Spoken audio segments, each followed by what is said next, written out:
Good evening. I'd like to call the March 15th, 2016 Longmont City Council meeting to order. This is a regular session. Could we please start with the roll call? Yes, Mayor Coombs. Here.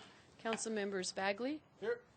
Christensen. Here. Finley. Here. Moore. Peck. Here. Santos. Here. Mayor Coombs, we have a quorum. Okay, let's stand for a pledge of allegiance.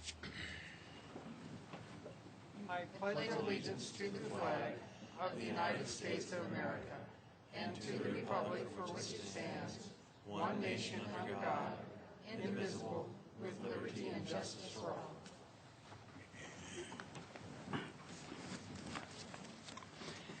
Anyone wishing to speak at first call, public invited to be heard, will need to add his or her name to the list outside the council chambers. Only those on the list will be invited to speak at first call, public invited to be heard. Speakers who do not place their name on the list will have an opportunity to speak during the public hearing items this evening or at final call, public invited to be heard on any item at the end of the meeting. So now we have the minutes to approve. Can you please speak up, sir? Yes. We have the minutes of February 16th to approve. A little bit more, please. Hello? Can you hear me now? Okay. They're in the back room. I don't know their charge It's going to be a great night tonight. Yeah. Great night. Okay. We've got the minutes of the February 16th council meeting. Can I have a motion from Councilmember Finley? Thank you, Mayor Coombs. I move passage of the February 16th minutes. Second. All right. It's been moved and seconded. Let's vote.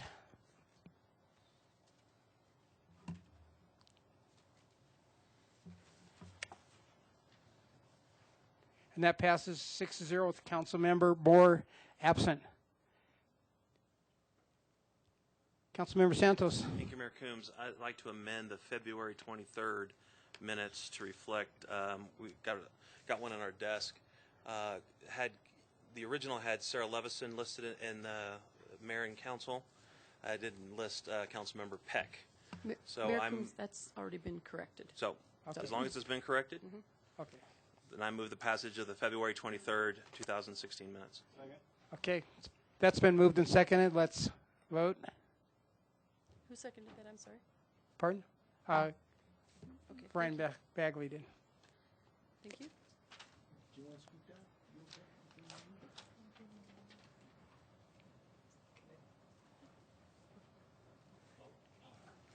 Okay, that passes 6-0 with Councilmember Moore absent.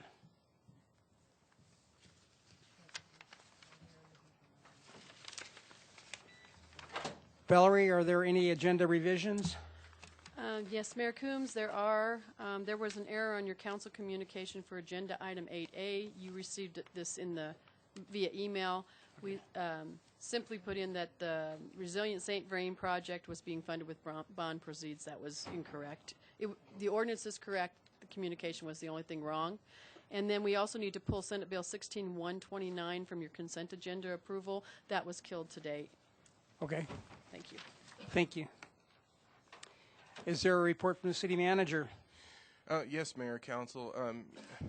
Eugene May, City Attorney, sent an email out earlier today from the two of us based on some of the recent information that we received related to the item concerning the cheese importers and historic preservation easement. Staff felt that it would be a good idea for us to delay the final action today, bring it back during the study session to have a more in-depth conversation with the council, and then bring it back for final approval at a later date. City Attorney May can talk to the City Council about the options and how we can proceed with that. Okay. Good evening, Mayor and Council. Eugene May, City Attorney. So if Council was interested in pursuing the path of having the study session next week, I'd recommend that we open the item, have the public hearing in case the members of the public are here, and then at the close of the public hearing, we can continue the item to a future date. Okay. Sounds like a plan. All right. Well, now we have Mike Butler, our public safety chief, is here to make a presentation.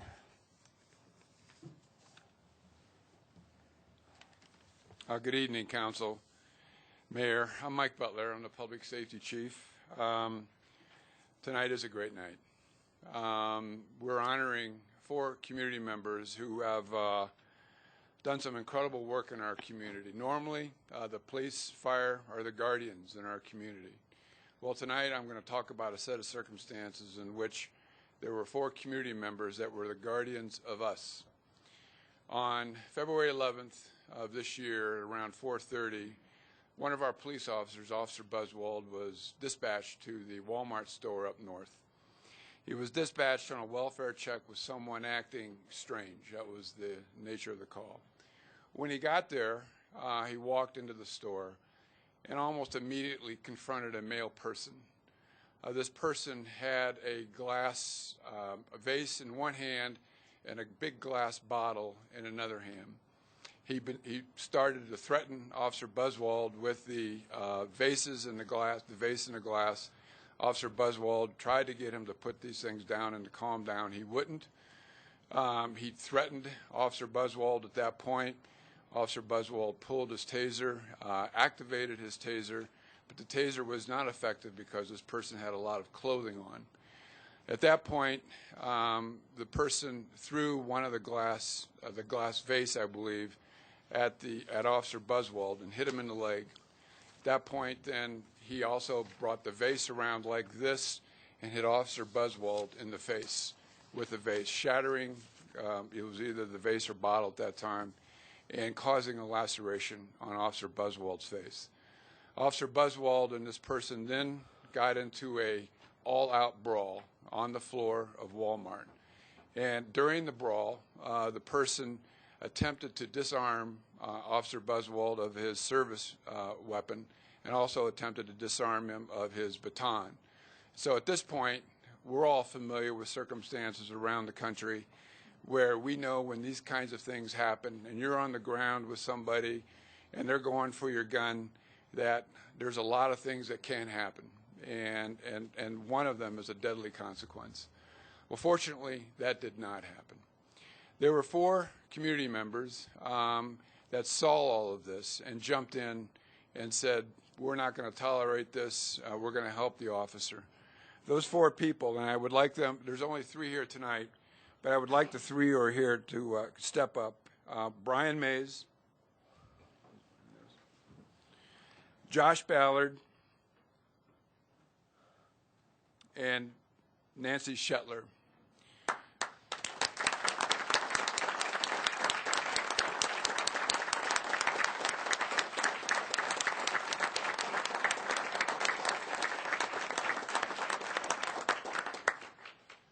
Brian saw that the person going for Officer Buswald's gun, and by the way, Officer Buswald's in the audience tonight.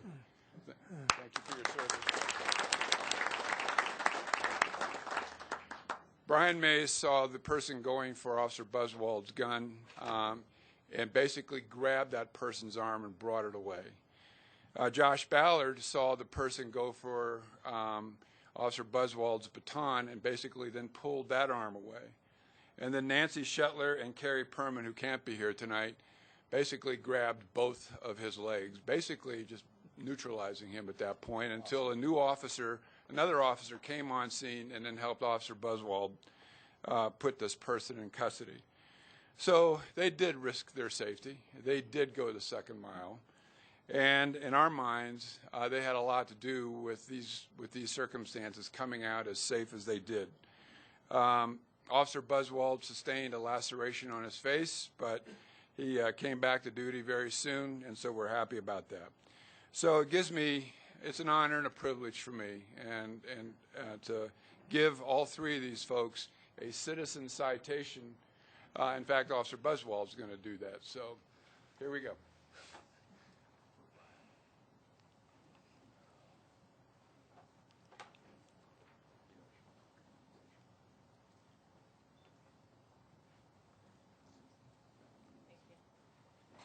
Again, thank you very much.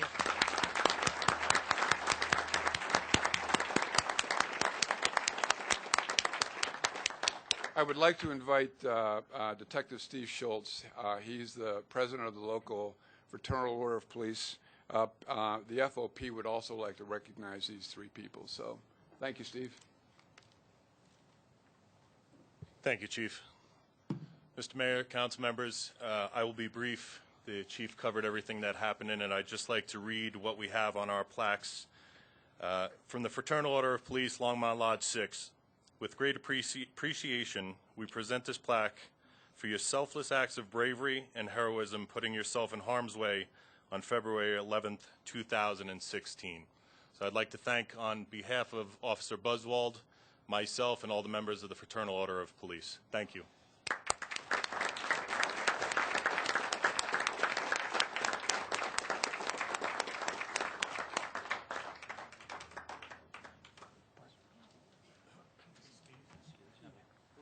Yeah. All right. Well, first off, I'd like to say the entire city council is just really proud of our citizens, and thank you so much for protecting our police officers. We really appreciate what you did. It was just truly amazing. Thank you.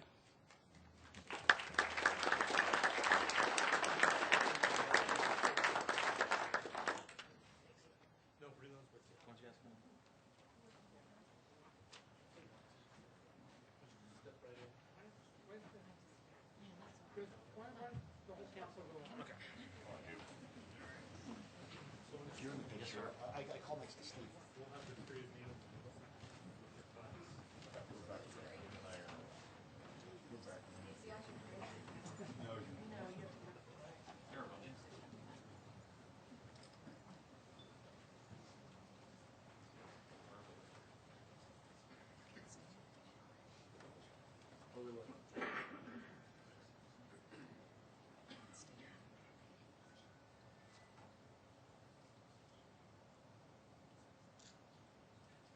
Okay, now my turn. Everybody look at me. Smile like you love me. Absolutely. Okay, here we go. One more. Thank you all. Good job.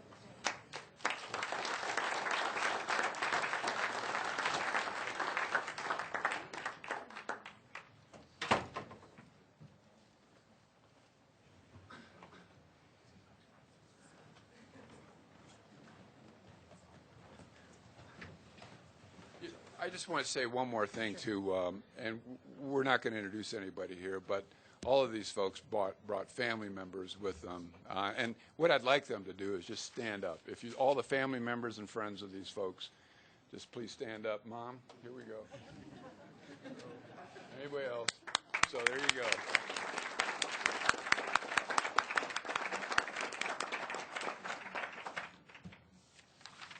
They're free to stay and yell at us. Okay, now it's time for first call public invited to be heard. And the first person is John Rice. So please come down and state your name and address.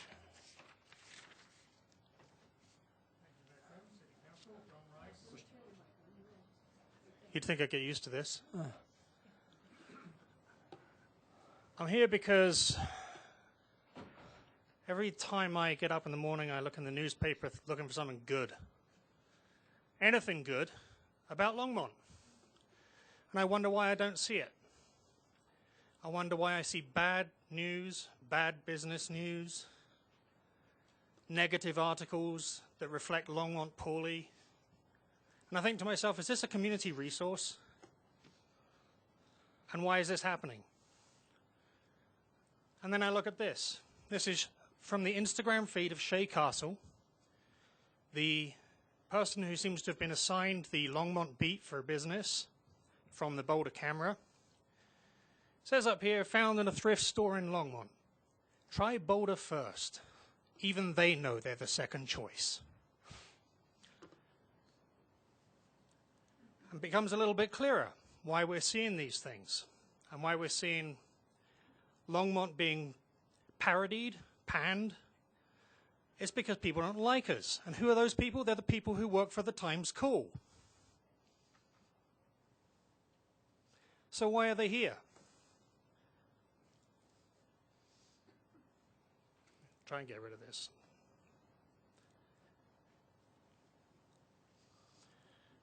I don't know why they're here, but here's what Shea Castle's apology looks like.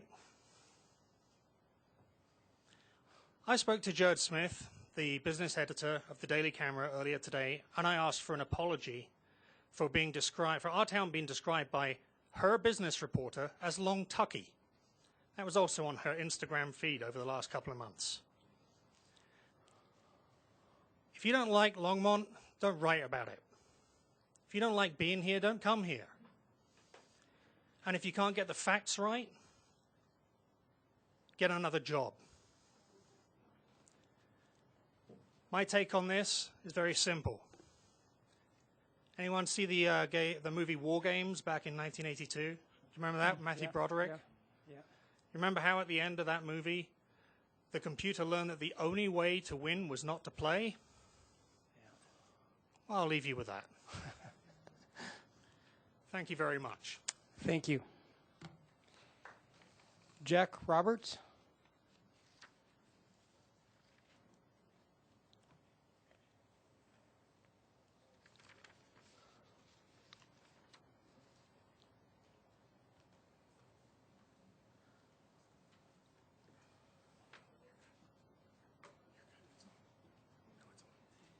Oh, good evening. My name's Jack Roberts. I've been a resident of Longmont since 1975, and I'm totally amazed. And what's your address? Oh, 2216 Squires Street, Thank you. Longmont. I'm totally amazed on how many rate increases we've had over these period of years from the city. And I was wondering, how do you expect us retired people on a fixed income to pay these fees?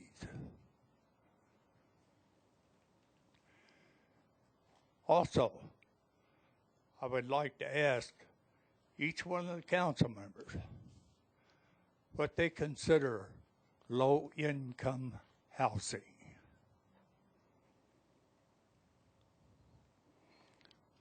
Mayor, would you start off, please? Well, this isn't a dialogue, a question and answer period. You just get 3 minutes to talk, and it's not like coffee with council. So, Okay. All right. I don't think anybody here truthfully can really answer that. But anyway, I know it's more than some of us retirees make per month. And by looking at the council, I don't think they have any problems. You know? And life goes on. Also, on the village at the Twin Peaks, I think this is one of the biggest snafus we've ever been involved in. Thank you. thank you.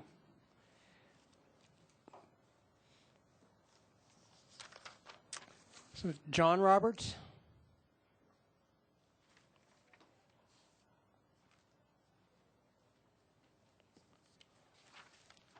Good evening. I'm John Roberts. I live at 2216 Squire Street, Longmont. Also, since 1975, the year I was born. Diagnosed 2006 with rheumatoid arthritis. Probably due to the vaccinations, but that's neither here or there. I am very disappointed with the council and what gives you the right to raise the city tax on every dollar that we spend to 9.2 cents. Now, that might not seem too big of a deal to you guys, but it's a big deal to everybody else. And what about our property taxes? You're going to increase our property taxes to pay for the Twin Peaks Mall disaster. I think all of you should be audited. All your friends, your family, or your relatives should be audited as well. I also believe that our water has been contaminated with unknown substances, maybe lithium. There's a tremendous amount of dumbness in this town. Is it due to the fluoride? Is it due to the lead? Let's do a chemical analysis of this. Let's get this fixed. There's no excuse for it. There's reverse osmosis that exists. There's a way to not add any fluoride to the water at all. You believe it promotes teeth, right? That is totally false. I'll take on the American Dental Association. I'll take on all you bureaucrats. I want the truth. Let's find it out. Thank you. Marianne Righi. It's Righi. Is there a Mary Ann here?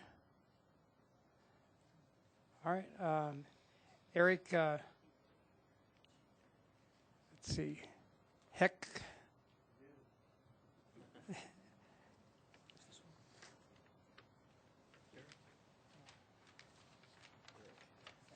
It's pronounced Hetchko.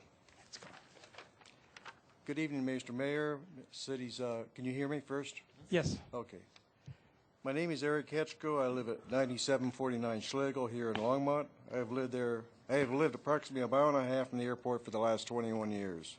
For full disclosure, I am a pilot and plane owner. At the last City Council meeting that I attended, I was educated by some members from the Quiet Skies group that I lived in a combat zone, combat/battle/war zone.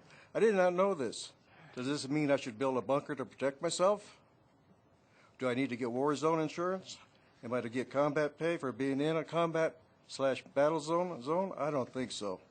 As a vet who has been in a real war zone, this is not a combat battle war zone. But I must thank the Quiet Skies people for the education of me. Thank you very much. Thank you. Judson Height. Mayor, council members, thank you for your time. My name is Judson Height. I live at 1958 Lockmore. I know you have a very full agenda this evening, the end of which includes the appointment of commission members. I was unable to attend your February 23rd interviews for positions on various commissions. I've applied for one on a planning and zoning commission. I'm not going to be able to stay through the end of this evening's proceedings, so I thought I'd take the opportunity to try to introduce myself a little bit more fully. I'm a 16-year resident of Longmont, excluding a 18-month period of relocation to Boulder that ended well with me being able to bring a family back to Longmont. I served for 2 years on the Planning and Zoning Commission as an alternate. I previously also served 3 years on the Golf Course Advisory Board, the last as its chair. I'm an attorney with a practice focusing on real estate matters. I've served on the Boulder County Bar Association's Board of Directors for 7 years, including serving as its president in 2013 and 2014. Again, I was unable to participate on the 23rd. I want to emphasize, though, my desire to be appointed to the Planning and Zoning Commission, noting that I believe my experience, both professionally and publicly, is well suited to the issues is well suited to helping the Planning and Zoning Commission address the various issues that come before it. I know the members very well. I respect their service. I hope to share my insight and analysis with them so that the Commission and all of us strive to continue to make Longmont a more diverse and cohesive community. Thanks for your time. Thank you. All right, that ends public invited to be heard.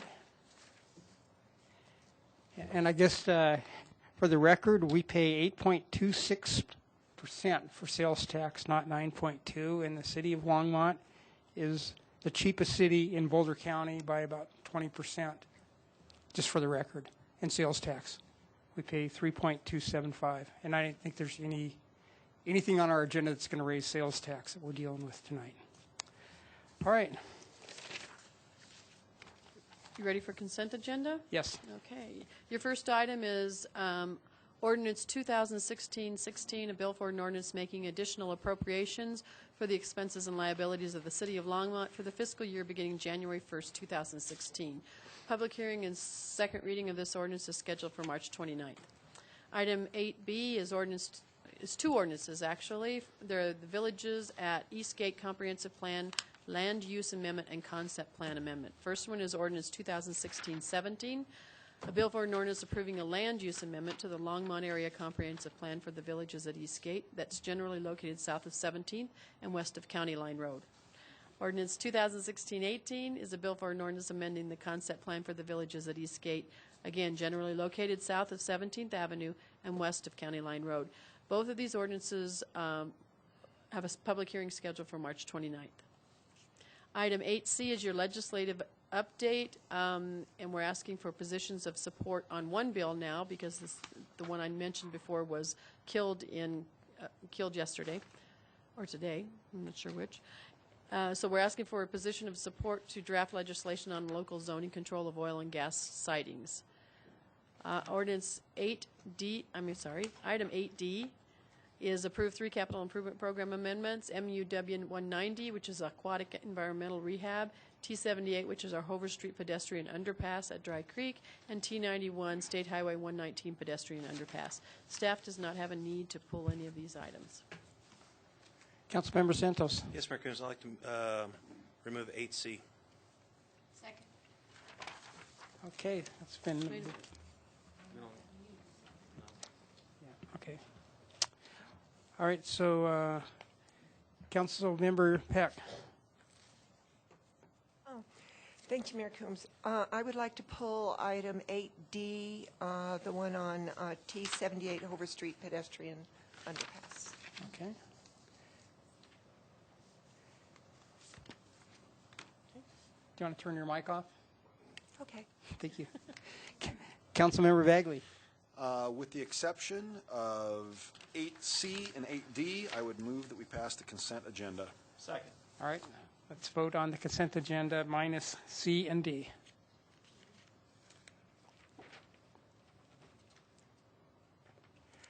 Okay, that passes. Joan, 6-0 with Councilmember Moore absent.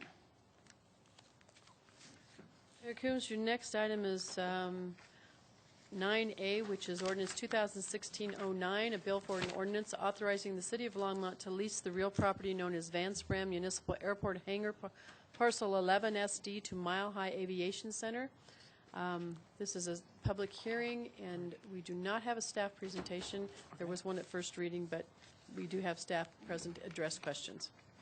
Okay, so I will now open the public hearing on ordinance 2016-09, and so the first person that signed up is John Behrens.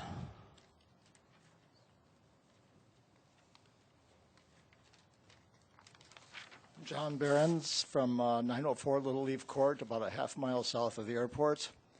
The other day I was out hiking at Coot Lake, and I heard this loud noise, and it sure sounded like the Twin Otter. And I searched the skies, and sure enough, there it was, maybe about 3 miles away. You could identify the Twin Otter. And the noise of that thing went on. We were hiking. I heard it clearly for about 5 minutes. From only about 100 feet away from a road where cars were driving by at about 45, 50 miles per hour, the airplane, quite a ways away, was still clearly heard over these cars. A lot of people at the airport, or people who are in the skydiving, who like to skydive, say that, well, these planes are not loud. That's ridiculous. There's one person who comes to these meetings regularly who thinks that people who are in their homes and are bothered by the sound, they must have hearing problems. I'd like to suggest that those people who are around planes all day listening to that noise flying, maybe they're more apt to have hearing problems than the people who are in their houses. This is a noise that we can live with it these days when we hear it, and the plane isn't flying all that often, it doesn't fly on the windy days and so forth. It's kind of bearable. When the weather gets warm, and they might have 2 Twin Otters and 2 King Airs flying, there are times in the summertime when I have timed, I hear this sound, I think it's a Twin Otter, and I start timing. I've timed 20, 25 minutes in an hour of this loud droning noise that permeates the house. It makes it hard sometimes to talk to people outdoors. You might have to stop a conversation. And to me, it just boggles the mind that something like this, so noisy, could go on in this town. And it's been going on for years. And to me, the reasonable thing to do with a company like this that cares not a bit about the people on the ground, they have no willingness to make any alterations to their way of doing business. They pay their bills late, if they pay them at all. An outfit like this should be just just tell them, leave, find another airport. I think they'd be hard-pressed to find another one. If you feel compelled to grant a lease to these people, I would think that, first of all, they should pay their bills in full, demand that they pay on time, and in a free country, you have freedoms, but you also have to have responsibilities. And if people don't take responsibility, and Mile High Skydiving does not, then you have to have regulations. And the attorney that the city of Longmont hired. Your 3 minutes is up, sorry. Ray Cooper.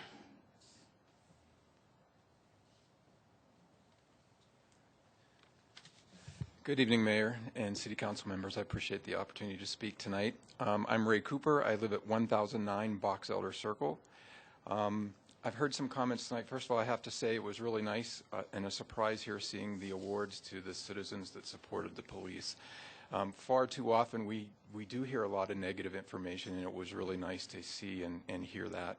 I really enjoy Longmont. I'm a 20-year resident of Longmont. I moved here in 1996 from the East Coast and really enjoyed this area. Enjoyed the new mall, enjoy all of the things that are coming in to really improve our quality of life, including the developments in which I've lived down in Southwest Longmont. A lot of great people, nice families. I even enjoy hiking and walking at night around the lake over by Silver Creek High School, where eventually we hope to have a rec center there at some point. Just a wonderful, beautiful area.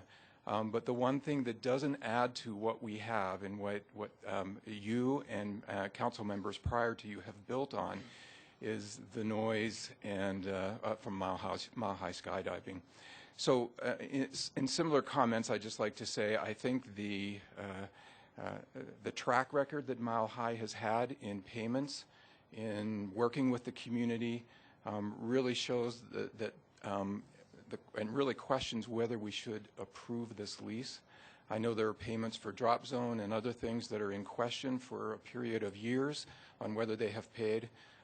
So I really don't think this is in the best interest of Longmont or of Southwest Longmont, and would request that you deny this lease. Thank you very much. Scott Stewart.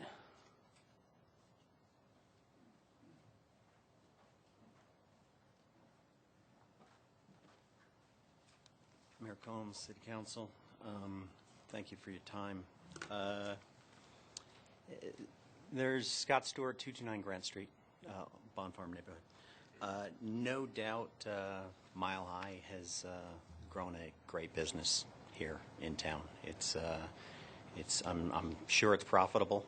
I'm sure they got a lot of people coming into town that enjoy, that probably visit our restaurants, maybe stay over in hotels or what have you. And the business, I'm sure, started out great. At what point do we see Mile High as maybe being too big? Is there any point? This wasn't a problem business in the beginning before the Otters came on board. We didn't have the level of complaints. We didn't have the level of issues. You're kind of at a pivotal point here, and you have the ability to put some kind of controls on the operations of what happens with this business that is arguably limited to the amount of space that they can't fly outside of the box and get away from us and then come back and jump. They have to stick right over top of our homes, and they have to circle around, and they're not allowed to go outside. They have limitations. But what they don't have limitations on is they don't have limitations on the number of planes, the volume, how many planes they can fly, how often they can fly. You guys have the ability to put some kind of control on this. I'm not opposed to skydiving. I've said this before. I've jumped. It's fun. It's great.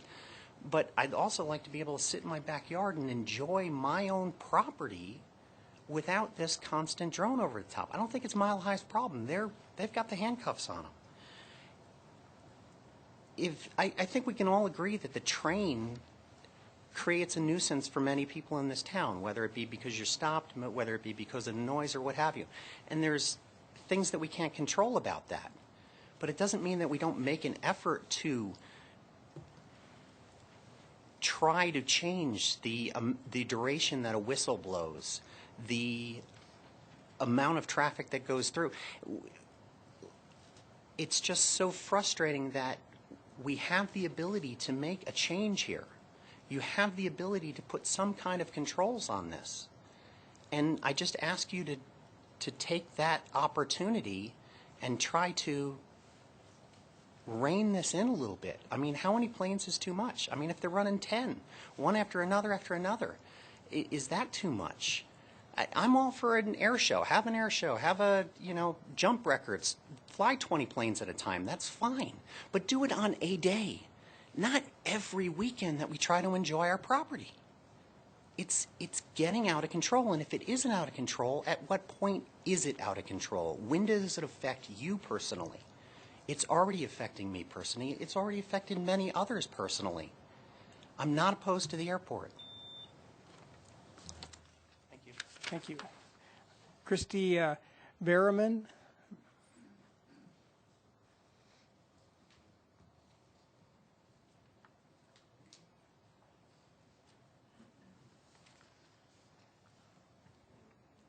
Hi, Christy Barriamas. I live at 7234 Cardinal Lane. Both my brother and I have businesses here in Longmont. I've lived in Colorado since 1979. I've lived in my house since 2000. I believe in democracy, which is why I'm here tonight. I also believe that you guys already have your minds made up. And I'm hoping that I can just say something that maybe tweaks that. I live at least 10 miles from the airport. I live out in the country. I save my money. This is my third house, so that I could buy a house. I mean, it's just like peace and quiet. It was just heaven. For the first 8, maybe 9 years, it was wonderful. I mean, it was just, I'd be out in my yard working, and it was a fixer-upper and all that. Now we have those mile-high planes. Every weekend, not sometimes, but every single weekend, those planes are, you can hear them from my house. And it never was an issue being by the airport. I live in between, probably equal between the Boulder Airport and the Longmont Airport. And it never was an issue until the Twin Otters. I'm not against skydiving. I mean, I've watched them many times. It's the planes, the constant noise every single weekend. It's like a lawnmower. I can't imagine living any closer to the airport, and I think about, my future and a patio home, and there's some nice ones over by the airport, but it's like, forget it, not even going to get any closer at all. I just would like to ask that you return my peace and quiet on the weekends and that of many, many, many others, and reject this lease. Thank you very much for your time.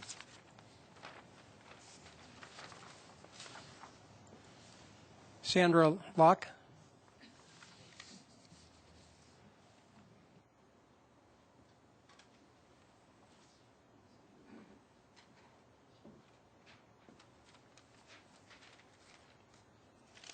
Good evening, council people. So I urge council to accept Congressman Polis's invitation to facilitate the negotiations with the FAA. And I urge council to acknowledge the noise problem with the Twin Otters operating out of the Longmont Airport. The City of Longmont, as the proprietor of the airport, has this authority to adopt noise regulations, and I ask that you do that. And I ask that you reconsider the lease with Mile High. Thank you.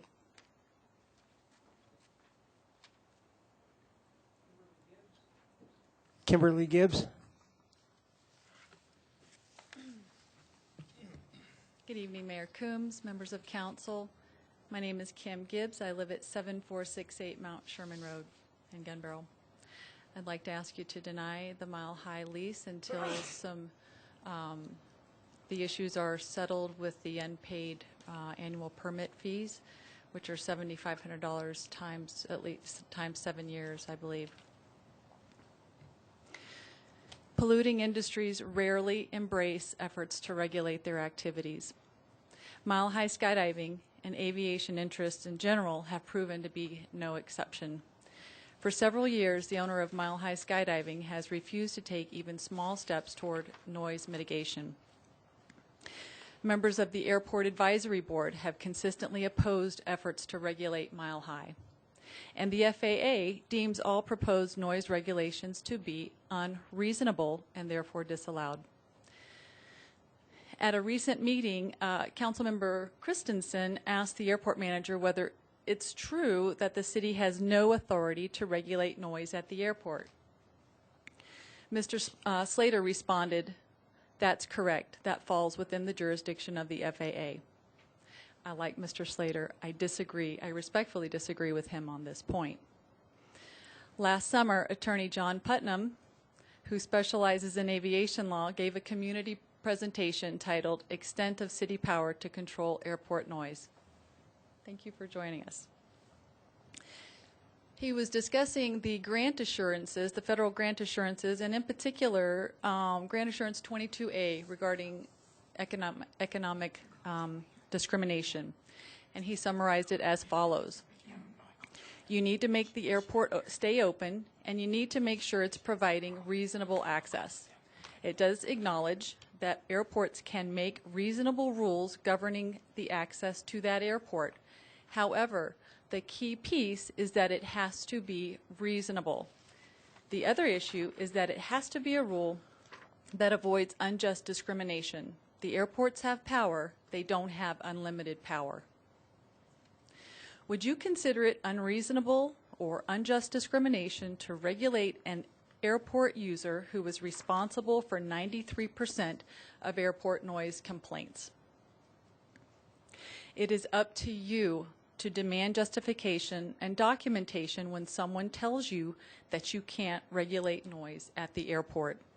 You have the authority to adopt regulations that do not interfere with the navigation of the U.S. airspace, including, number one, limiting access to to the drop zone that's on airport property. That is a land use issue, and you can limit their hours of operation in that drop zone.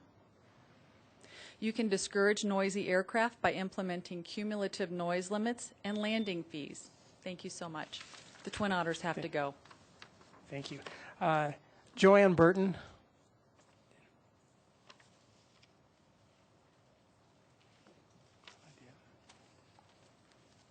Hello, my name is Joanne Burton.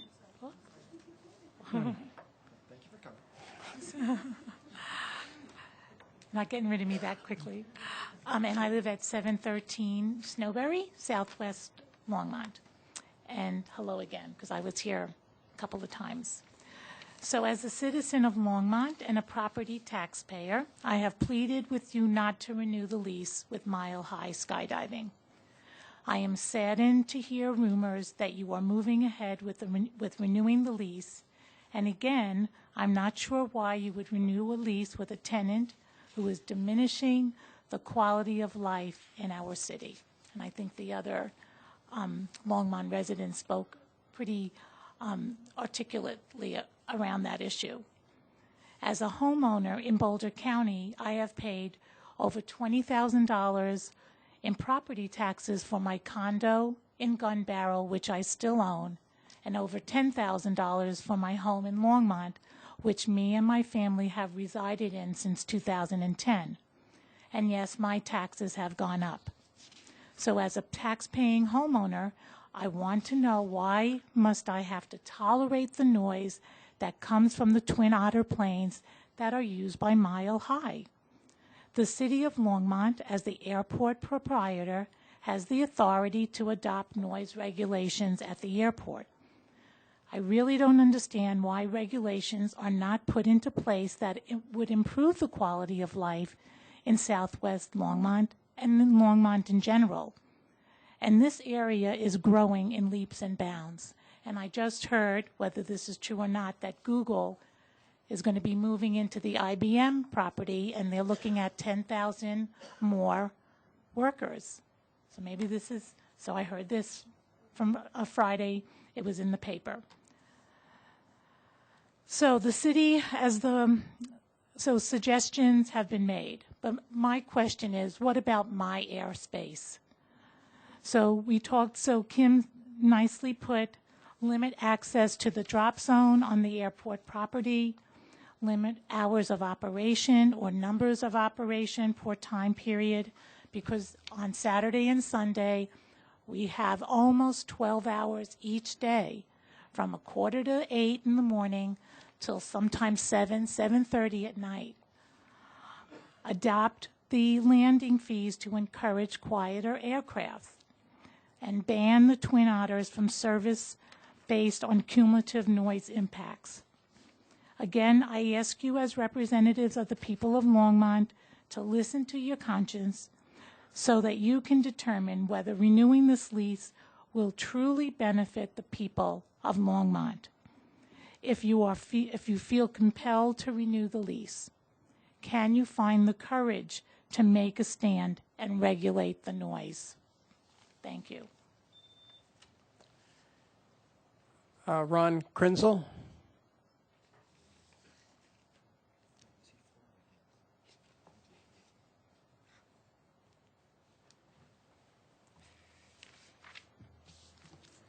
Ron Krenzel, 12191 North 61st.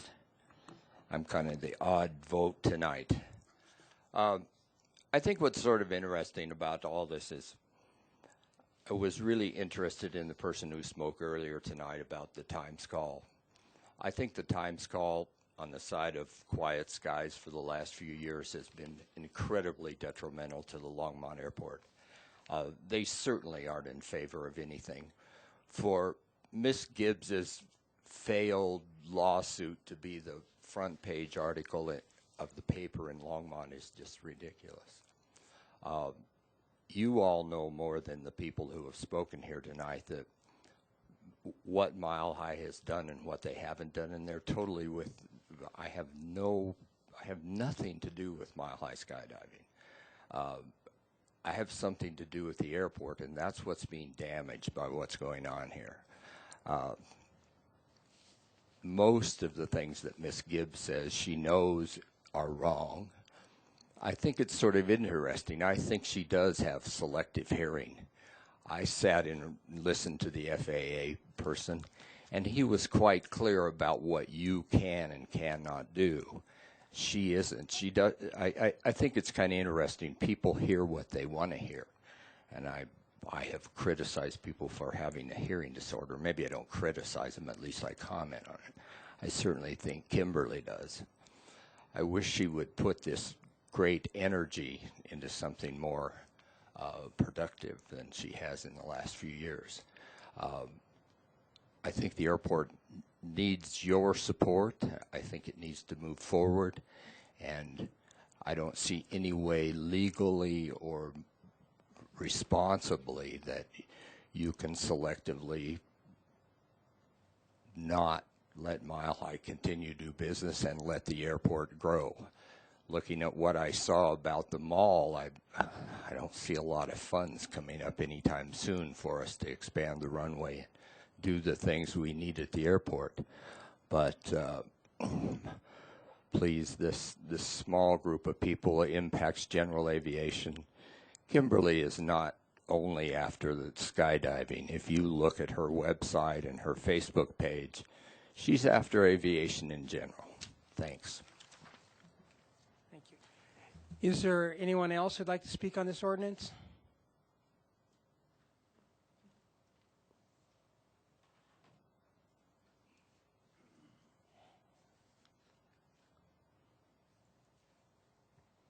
James Kenworthy, 107 Caribou Place. I just walked in, and I didn't have any intentions to come up here and talk. But I have to say that the airport, they're damaging themselves by letting Mile High do what they're doing. Nobody else is damaging the airport. They're damaging themselves. Thank you. Okay, is there anybody else who'd like to speak on this ordinance? Okay, seeing no one, I'll close the public hearing on this ordinance. Councilmember Santos. Thank you, Mayor Coombs. I move ordinance 2016-09. Second. All right, it's been moved and seconded. Councilmember Peck. I would like to make a friendly amendment to this ordinance. I'm not accepting any amendments. You can according to the charter. I'm not accepting any amendments. Okay. You have to be a friendly, but you have to get the votes. Okay, thank you. There was some, I need to explain myself, there were some emails going back and forth about the permit for people, jumpers dropping in the drop zone at the airport, that there should be a fee for that, a permit fee, in the amount of $7,500 per year. I understand that this is a totally different issue than this permit. Than this contract. This contract is a land use issue. The drop zone is an ordinance that the city and the airport uses to generate funds. The reason I asked was to see if in fact there were late payments, to see if there is a history for Mile High Skydiving defaulting on their payments. And there was a lot of emails going back and forth, and I do have permission from our past city manager to read a statement that he wrote about that. I did have a talk with him as to, during his tenure as city manager, was he aware of Mile High Skydiving defaulting in their permit use payments. So I'll just read a portion of the email. He did give me permission to read this. He says, if fees were waived, where is the written approval of the party with the authority to waive them? City council minutes, city manager, or airport manager. Without such written authorization, it does not appear as though Tim Barth was authorized to waive fees in exchange for anything or for any length of time. For me, this is enough to say that there is enough doubt that Mile High Skydiving was default in their payments for the permit to have jumpers jump on land that is owned by the city. And that brings me to my amendment, which is I would like to make an amendment to this lease for a default for payment, for a late payment, that if they're 30 days overdue, we will collect the payment plus interest on the amount that is due. This is a normal standard procedure in leases. I don't understand why we can't do this and put that in this lease. So I move that we amend this lease to include a default for payment, that if Mile High Skydiving is late in their contract lease payment, they have a 30-day window, and then there is the payment plus interest that is due after that.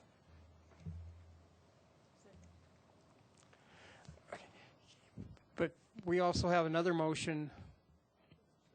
She's trying to amend the motion. Okay, all right. Okay, so let's vote on the. Okay, Councilmember Christensen? Councilmember Santos? Thank you, Mayor Coombs. We went over this, Councilmember Peck, when this first came up in first reading, about the late payments regarding this contract here. I believe, Eugene, if you want to go over that again, or the airport manager about what's in the lease, because apparently some people have forgotten. Mayor and Council, Eugene May. So under the lease, under Section 3.4, late payments, any payment not paid when due will be a default under the terms of the lease. If you then go to Section 17.1.1, there are a number of remedies for the late payment.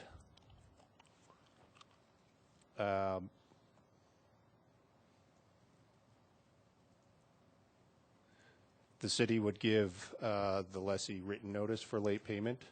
They have 10 days to cure. If that breach continues for 30 days, then it would be considered a default under the lease, and then we have a number of remedies to address that. Also, the lease provides for recovery by the city of fees and costs associated with collection of late payments. Okay, and this is the pretty much the boilerplate lease that we have with everyone at the airport, more or less. Those are certainly standard provisions in our airport master lease. Again, we've gone over this before. I mean, if you keep telling I find it interesting with members of council and some members of the public, if you keep telling the same lie that you hope it becomes true, or the misunderstanding. You know, we have talked about what the city can and cannot do. This whole idea that we can, it was mentioned in public comment, the airport does not have unlimited power. What some people are asking is for us to have unlimited power and put what the FAA deems unreasonable regulations that folks are asking for. Some folks are asking for. We've gone through this over and over. Again, but if you don't like what is being said, just keep repeating it, and then hopefully it'll become truth. Okay, we've got a motion. It's been seconded. Councilmember Peck? Thank you, Mayor Coombs. First of all, this is not about FAA. We are a business doing business with a company at the airport. With all due respect to Eugene May, what you said is correct, but it's not in this lease about the 30 days, and unless I am just missing it. You referred to 17.11 under late payment. It says nothing in there about a time limit. And the word if leaves doubt in my mind that the city is directed to start collections. It says if the city starts collection procedures. That's a choice.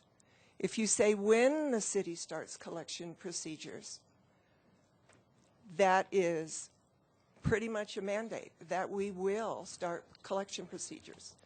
Nowhere in this lease do I see that there is a time limit on how long they can be late or that there is any interest incurred on late payments. And I am pushing this because of the history of Mile High.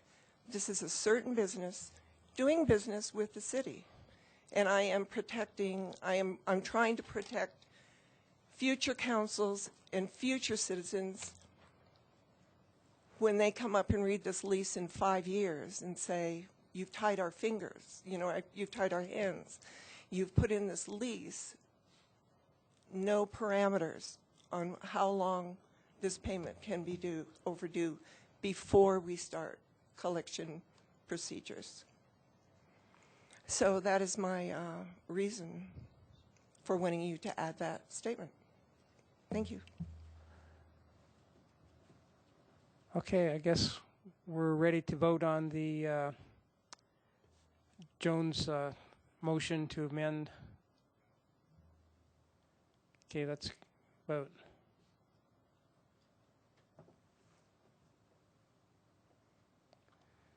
Okay, that fails 4-2.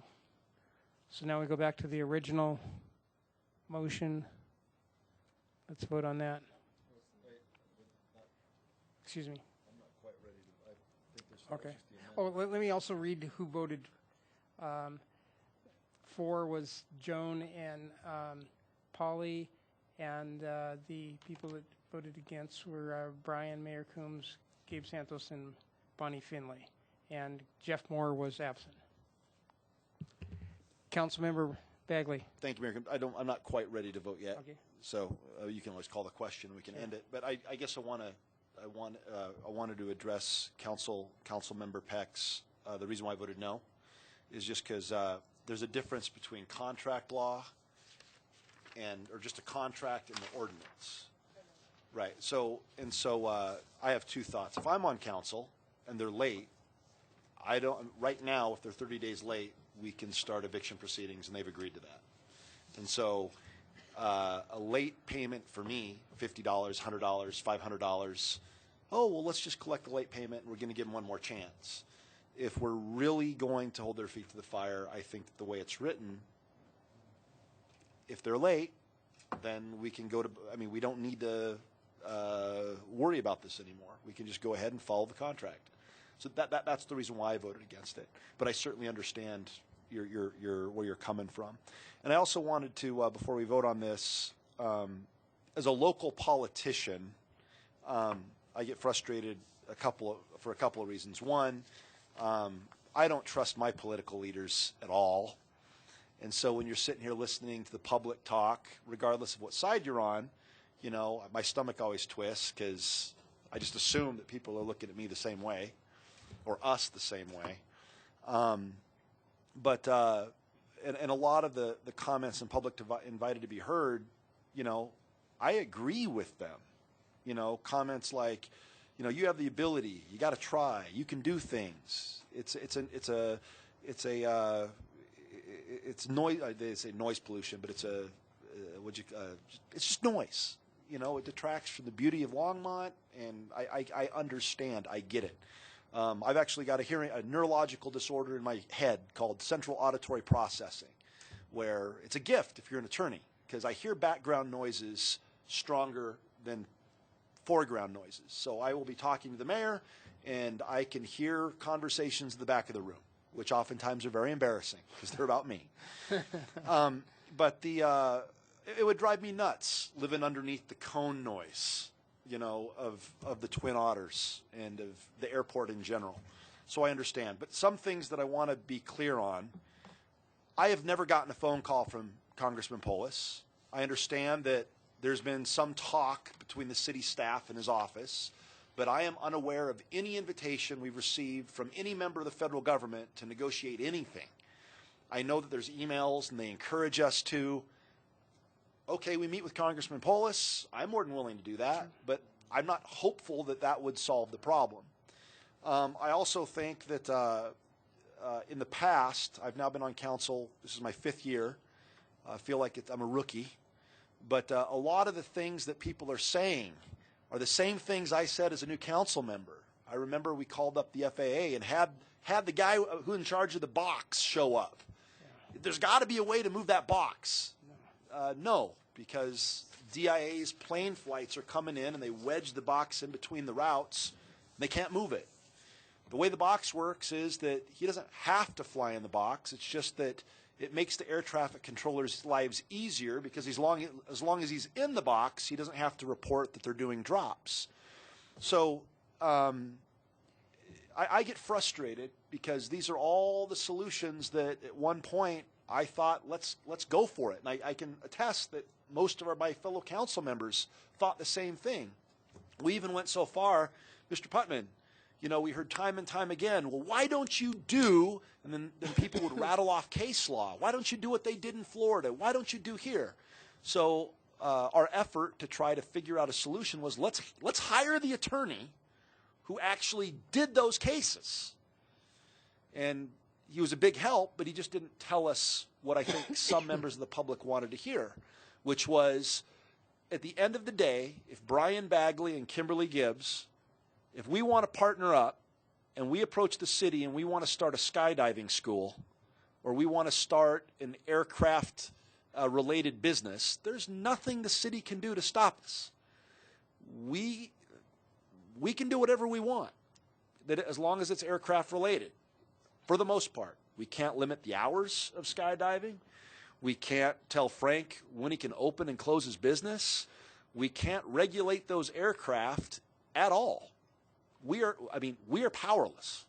We just happen to be the closest political body that will allow people to come and will listen. And so, yeah, it's frustrating.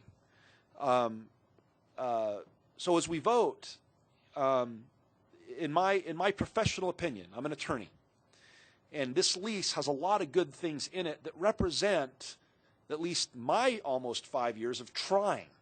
And I can say I think it's the same with the mayor and Gabe and Bonnie and our two new members. But actually, you're not two. No, you got 2 years under your belt. One new member.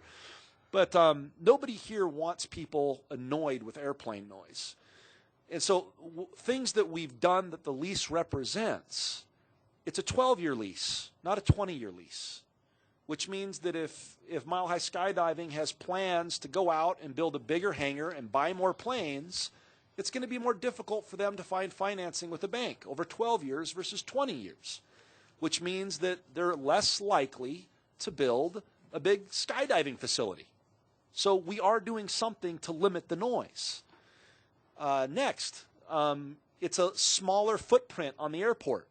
It's not the original big one that they wanted. It's a smaller one. We've negotiated that. Other things, they have promised to abide by the voluntary noise abatement. Now, will we be able to police that? Maybe yes, maybe no, but it's a start. It's in there. There's a 30-day, hey, if you do not pay on time, you're done. We'll evict you. Now, it's not the solution, but I think it's a good start to making sure that a local aircraft business it's about all we can do. And if we don't pass this ordinance, it's not like things are going to go away. We have a defective contract with Mile High right now that the FAA has told us that we need to fix. If we don't pass the lease, Mile High Skydiving is going to sue us, and they're going to get their 20-year lease anyway. And so you take what you can get, and you do the best you can. And so I'm not all-knowing. I'm not omniscient. I'm not omnipotent. But it's the best, I think, that we could do given what our attorneys have told us, given what our expert attorney has told us, given the concerns that we all have on council, given what the concerns are from the citizens on both sides of this issue. It's not a perfect solution by any means, but it's the best we can do right now. And so that's why I'm going to vote for this. And I know people are going to get angry, but it's not me saying, oh my gosh, screw you guys, I'm for skydiving. I honestly would not go skydiving with Frank because he knows that I would be nervous. I'd be nervous. Not that he'd kill me, but maybe my laundry gets put in rather than a parachute. I don't know. But I'm gonna vote for this lease for those reasons. Well, I'm going to vote for lease because we don't have another better option. I mean, if we don't vote for it, it's not going to stop skydiving operation. They're still going to be skydiving. In fact, their old lease will still remain in place for another 12 years where we get paid nothing because they'll never pull a grading permit. So I'd rather if not passing this lease is not going to do a single thing to stop the Mile High noise. I mean, that's just a given. All it does is fix us getting some payment versus nothing, and it fixes our problem with the FAA with the land banking problem that's supposedly illegal. So, that's why I think, and plus this is a separate issue than the $7,500 we were supposed to be getting from landing fees. I don't know what the heck happened there and why that seems to be such a mess, but we'll figure it out. Councilmember Christensen. Okay. The FAA wants us to fix this lease, and that's fine. And I do agree with most of what Mayor Coombs and Councilman Bagley have said. However, not all of it. We are supposed to have a meeting with the FAA and Representative Polis, and that hasn't happened yet. I would like to delay this lease until that happens, because if the FAA wants us to cure this lease or to fix this lease, then we need to talk to the FAA and address some of these issues. When they say that the actual statement is, I believe, that it avoids unjust discrimination. Not discrimination, but unjust discrimination. And when we have an actor at the airport who has persistently been fairly uncooperative in many things, then I think that we have a reason to examine some of the rules that they follow. For instance, a voluntary noise abatement shouldn't be voluntary. If that's the case, we have to have some ability to have some control over this city. We have noise rules for the city, we have noise rules for the county, and yet none of them are being followed. So I would like to see this whole lease put off until we can talk to the FAA, which has been in the offing for several weeks, and I don't know where that's going. Mayor, can I jump in? Yes. So I have been in conversations with Congressman Polis's office, and they are actually trying to set that meeting up as we speak. What I know is But that meeting's not specifically about this lease. It's about the broader. Yeah. The way I understand the emails from the congressman's office is it's about the broader issue and the concerns exhibited by the concerns of the residents, the city's position, and the FAA's position on that. I know that they made a request to the FAA. I believe the FAA's requested something in writing. Then there's been some more back and forth on that in terms of what's required for that conversation. Essentially, we're waiting on that answer to notify the council of when a meeting's set, in terms based on the FAA's response. Okay. Councilmember Peck. I would thank you, Mayor Coombs. I would like to disagree with maybe two things that Councilman Bagley said. First thing about the noise abatement. Section 13.1 under rules, regulations, and reservations in this lease was questioned by the Airport Advisory Board as to what did we mean by the airport's noise abatement procedures, and everyone up here has agreed that that meant voluntarily. At the last meeting, the reading of the first ordinance, I questioned or asked for Airport Manager David Slater to ask Traycon about that flight box, and he did. Thank you very much. But the way I interpreted that flight box is that it's huge. They've got a huge flight box, and they are not using the whole flight box, and they can use the whole flight box. If, in fact, they did use that flight box, they would be going out around the residences, taking off and landing. The only reason that they are directed out of that flight box is when FAA says that they need to move because of DIA. Most of the time, it's a choice. So I read this that they are voluntarily making as much noise as they can because it's economic for them to do that, to make shorter takeoffs, tighter turns, land quicker, and get another plane in the air as fast as they can. They are voluntarily making more noise. So I have a problem with 13.1 and 13.43 in this lease being contradictory. The first one, 13.1, is about voluntary noise abatement procedures. When it's locked into a contract and they sign it, if that rule in the next 12 years is changed, can they not come back to us and say, sorry, we signed a contract that said this is voluntary for 12 years. I don't know why this is in there when it is not about a land lease. This is about airport management. Why is it in a land lease contract? 13.43 is contradictory in that it says that together with the right cause, let me see if I can read it. Using said airspace for landing and taking off from or operating on the airport. Hold on. Basically, it says that they're going to abide by all the noise regulations of the city. So if they have a voluntary noise abatement rule, how can they possibly abide by the Longmont noise regulations? Are those not contradictory statements?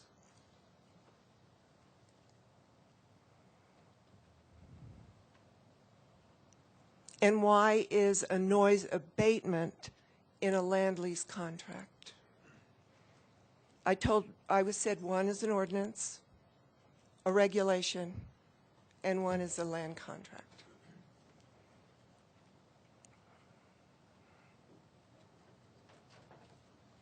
And are we locking future councils, future airport managers, if they want to change this noise abatement law?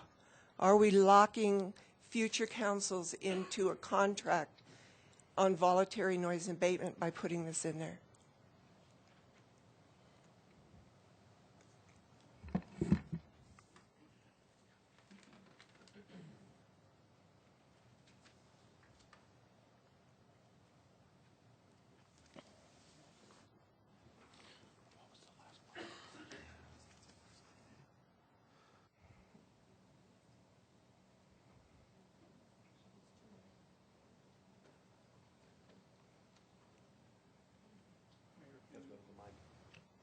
Still flashing. Mayor Coombs, council members, and council member Peck, and I apologize. I was grabbing my paperwork and I missed the very last part of your question at the very end.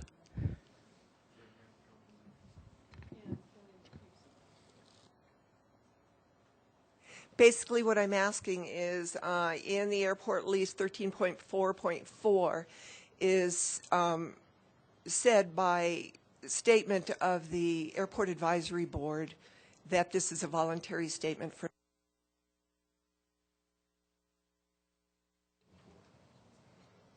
13.4.4. It's on page 132.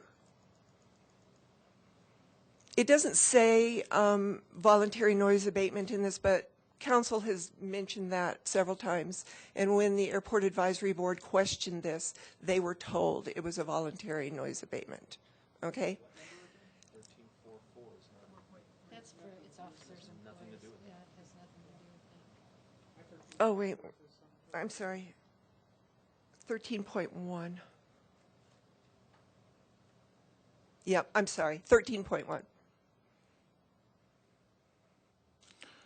Mayor Coombs, Councilmember Peck, and for the record, I am David Slater, the airport manager. 13.1 does pertain to the, and these are standard clauses in our master lease documents.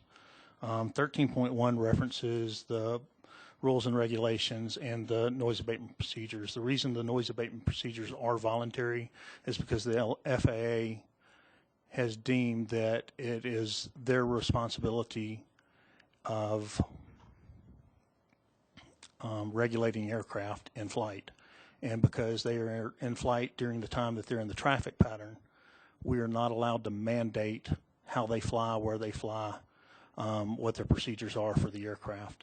And when we did prior to me coming here, I believe that was addressed with the FAA, and their response was that we are the final authority on regulating aircraft, and therefore you can recommend or have voluntary noise abatement procedures, but you cannot mandate how they fly their aircraft. So that was why the response was that they are voluntary noise abatement procedures, and that's why it shows up as voluntary noise abatement procedures. And looking at 13.4.3,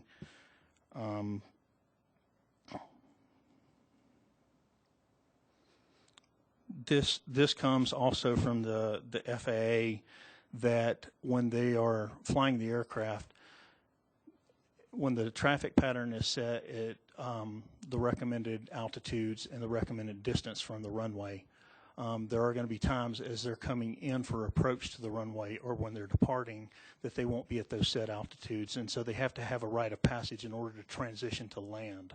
So even if they are within a pattern, they can deviate from what the regulations state is the minimum altitudes over certain areas in order to transition into a landing or departure configuration. Did that answer the question, ma'am?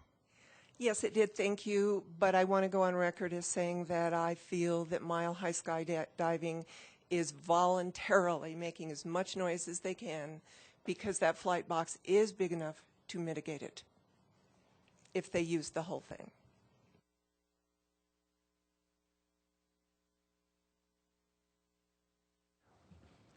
We've got a motion. We discussed it. It's time to vote.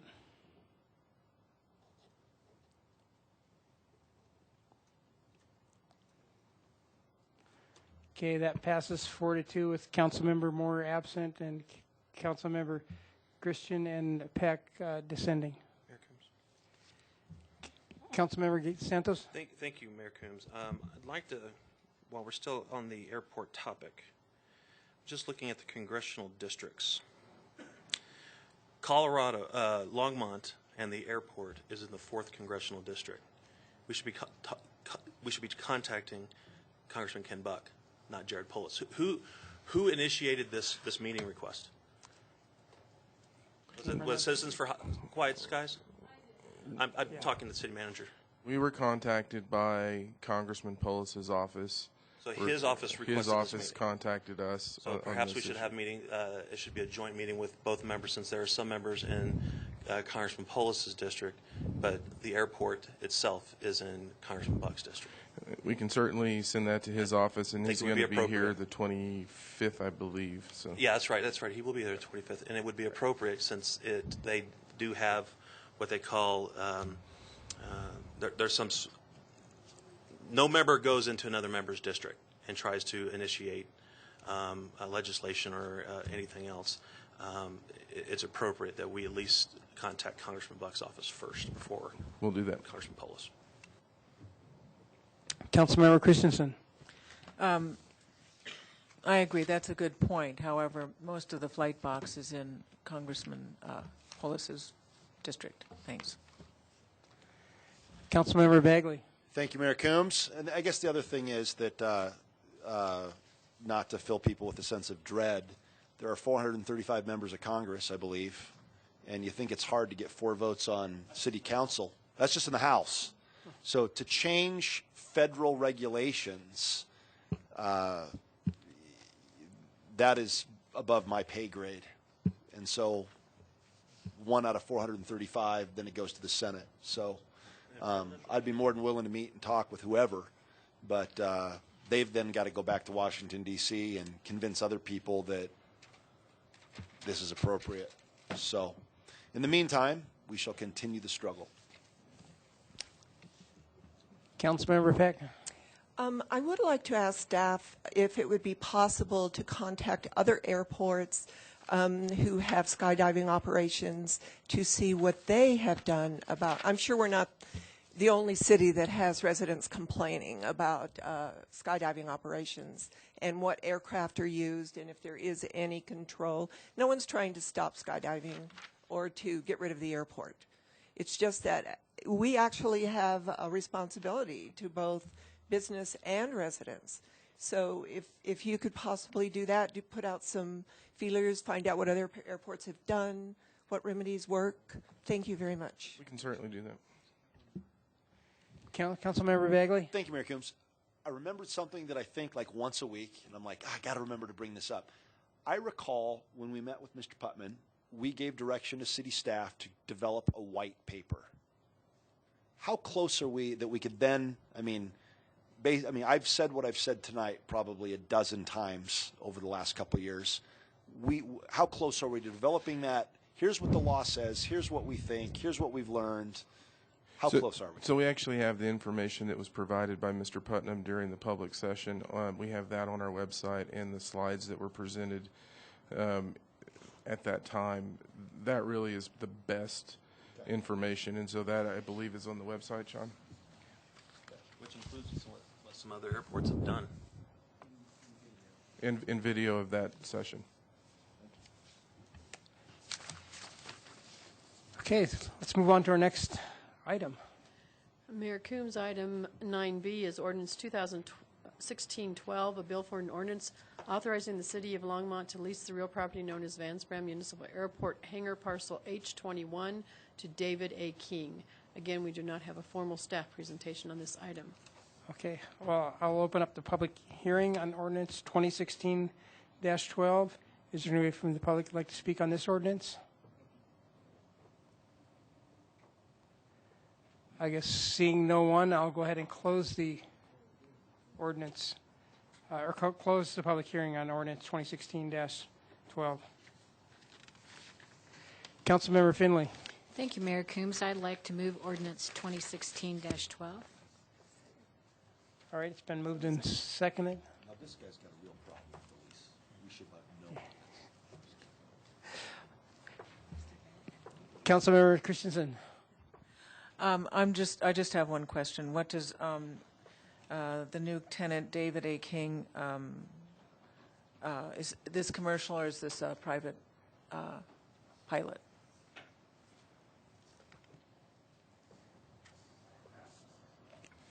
Mayor Coombs and Councilmember Christensen, this is a commercial lease for a specialized aviation service operator. He is an aircraft mechanic, and he has already provided all of the permit and documentation and insurance requirements.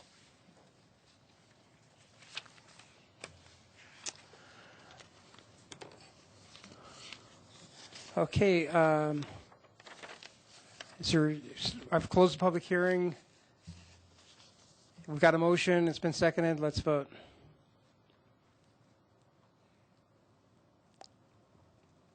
And that passes 6-0 with Councilmember Moore dissenting. Absent. Excuse me, absent. Your next item is ordinance 2016-13, a bill for an administrative ordinance approving the Willow River Properties LLC contract to buy and sell real estate for the conveyance of 103 Main Street to Willow River Properties LLC. We do not have a staff presentation on this item. We are going to bring it back next week for more discussion, but you need to open a public hearing on it. Yeah. So we'll just do the public hearing on that. Is there anybody from the public who'd like to speak on ordinance 2016-13? I guess seeing no one, I'll go ahead and close the public hearing on ordinance 2016-13. Councilmember Santos. I just have a question regarding the timing.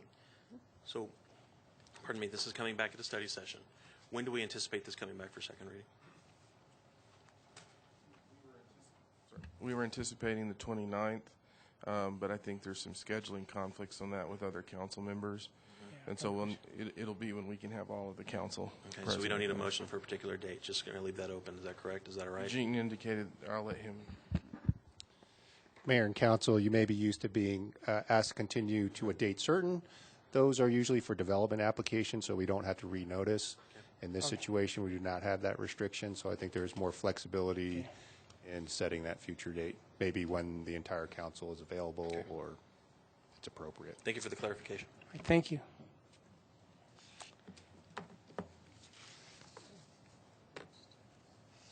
You need a motion, though, to do that. Do we need a motion? Okay. So moved. And What Eugene said. Second. okay, it's been moved and seconded. The to motion is to postpone this. until a future date. No date certain, but it will come back for second reading. Okay, let's vote on that. Oh, sorry. Oops. I messed up. Hang on.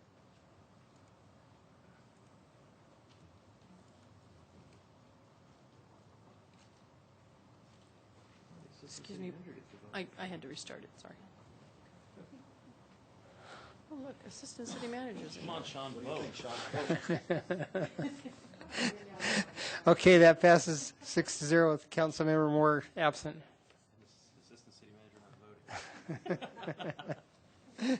Technology can live with it, can't live without it. Your next item is ordinance 2016-14, a bill for an ordinance designating the Christopher Copeland House at 208 Fifth Avenue as a local historic landmark. And Brian Schumacher is here, I believe, but has no presentation at this time. Okay, I'll go ahead and open up the public hearing on ordinance 2016-14. Is there any from the public who'd like to speak on this ordinance? I guess seeing no one, I'll go ahead and close the public hearing on ordinance 2016-14. Councilmember Santos. Thank you, Mayor Coombs. I move ordinance 2016-14. All right, it's been moved and seconded. Councilmember Christensen. I'm all for this. I think, though, I just wanted to say, if you look at the list of people who've lived in this house, it's a wonderful run-through of the kind of people who made Longmont terrific. You know, you've got a Norwegian carpenter named Ole, you've got Russian guy, you've got furniture people, you've got hydroelectric plant, you've got janitors, you've got all these wonderful people who've lived in this house. So this is a great idea to make it, and it actually does fit all these criteria for historical preservation. So thanks for bringing this forward. Councilmember Peck. Thank you, Mayor Coombs. I also agree. This is a great idea. I walked by this house the other day, and it needs a lot of repair on the outside. The neighbor said it was fantastic inside. But my question is, out of ignorance, if it is a historical preservation, will they get grants or to clean this up and bring it back to the original state? Is there money to do that? Mayor, Councilmember Peck, Brian Schumacher with City Planning staff. So there's opportunities for financial assistance if it is designated as a historic landmark. There's state income tax credits that are available. There's also potential for applying for state historic fund grants. So there are opportunities for rehabilitation funds. Great. I'm glad to see it. Okay, we've got a motion. It's been seconded. Let's vote.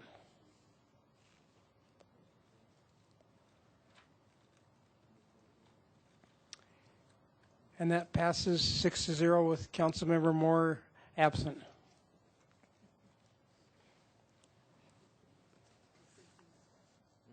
Your next item is ordinance 2016-15, a bill for an ordinance making additional appropriations for the expenses and liabilities of the City of Longmont for the fiscal year beginning January 1st, 2016. Teresa Malloy is here to address questions, but we do not have a staff presentation. I'll go ahead and open up the public hearing on ordinance 2016-15. Is there anybody from the public that'd like to speak on this ordinance? Okay, seeing no one, I'll go ahead and close the public hearing on ordinance 2016-15. Councilmember Finley. Thank you, Mayor Coombs. I'd like to move ordinance 2016-15. All right, it's been moved and seconded. Let's vote.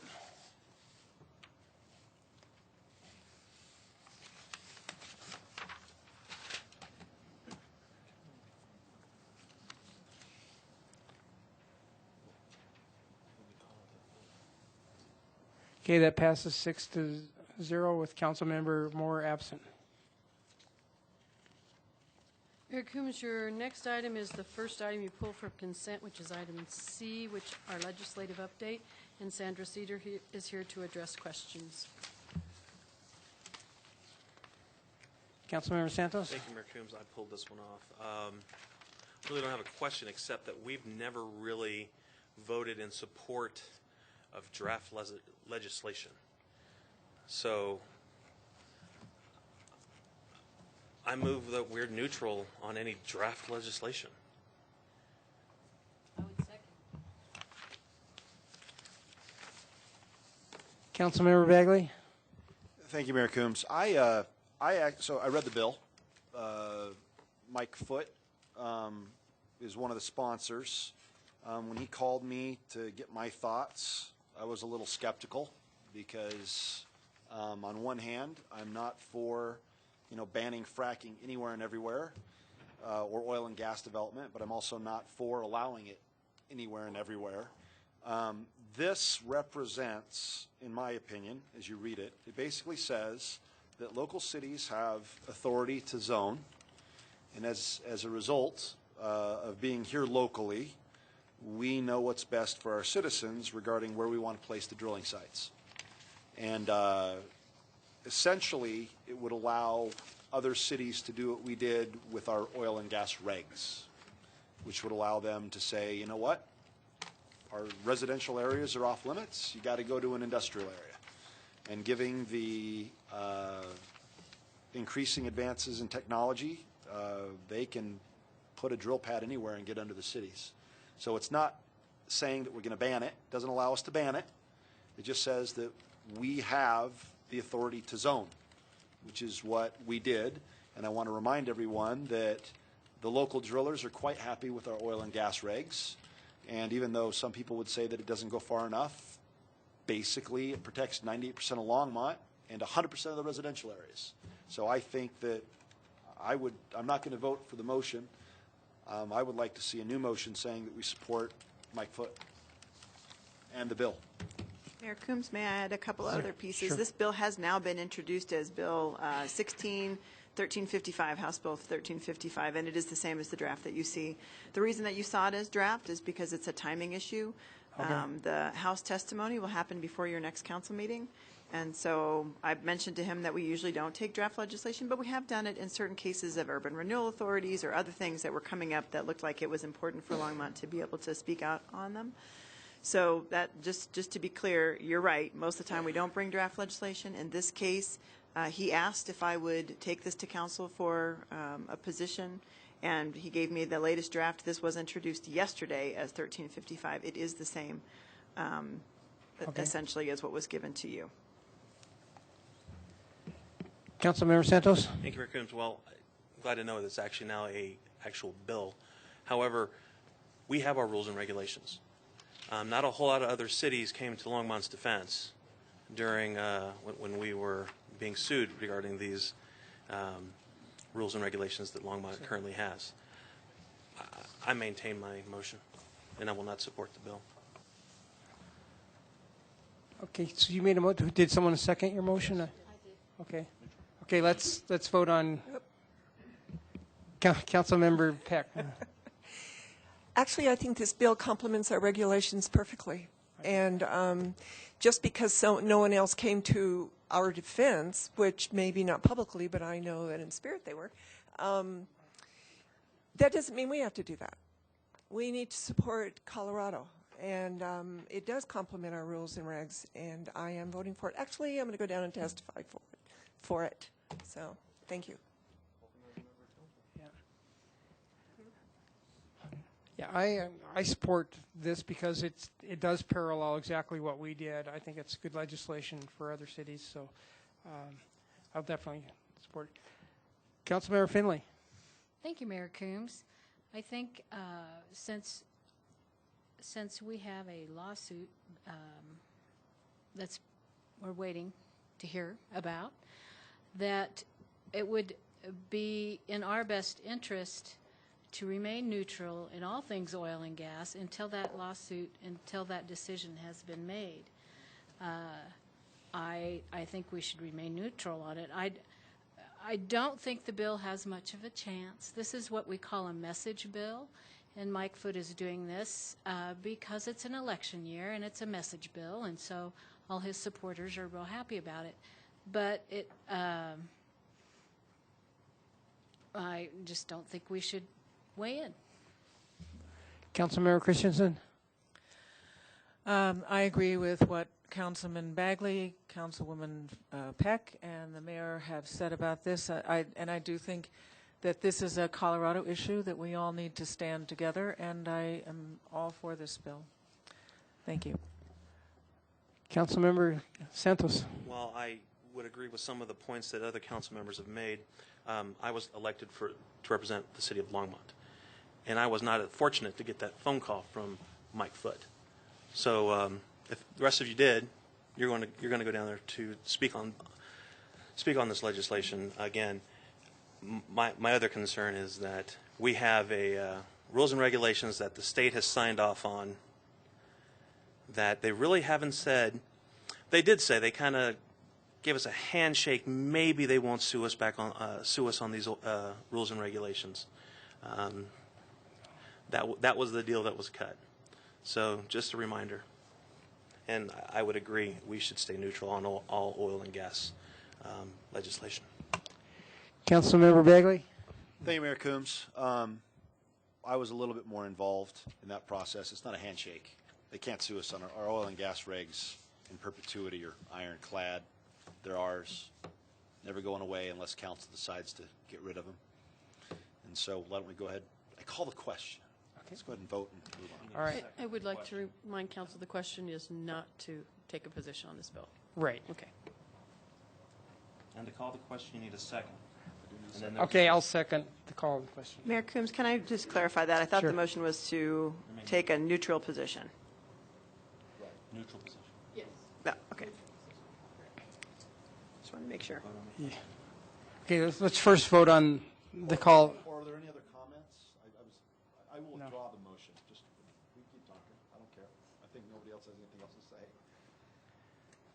Let's vote. Councilmember Christensen. I'm confused. Here it says support draft legislation on local zoning control of oil and gas sightings. Isn't that what we were voting? The motion is. You're right. You're right. I got Drain it. neutral. The item was pulled. The motion is neutral. Yeah. Got it. So is the call to question withdrawn? Withdrawn. Is there the second? Yep. It's fine with me. Any further discussion? Okay, seeing no further discussion, let's vote. No, we're voting for neutral. Neutral. For neutral. If you agree. Neutral.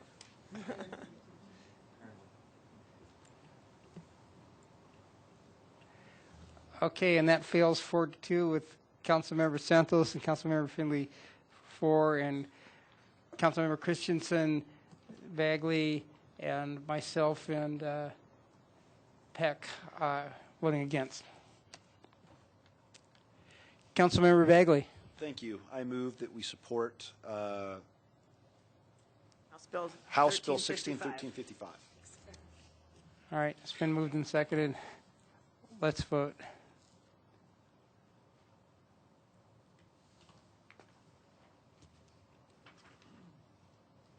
And that passes 4-2 with Councilmembers Santos and Finley descending and Councilmember Moore absent.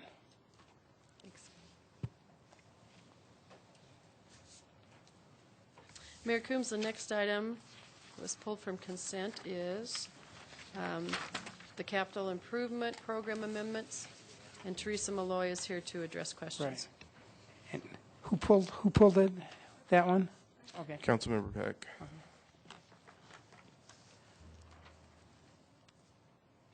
Hello, So, Teresa. Councilmember Peck. Thank you. Whoops, I jumped the gun there. Hi.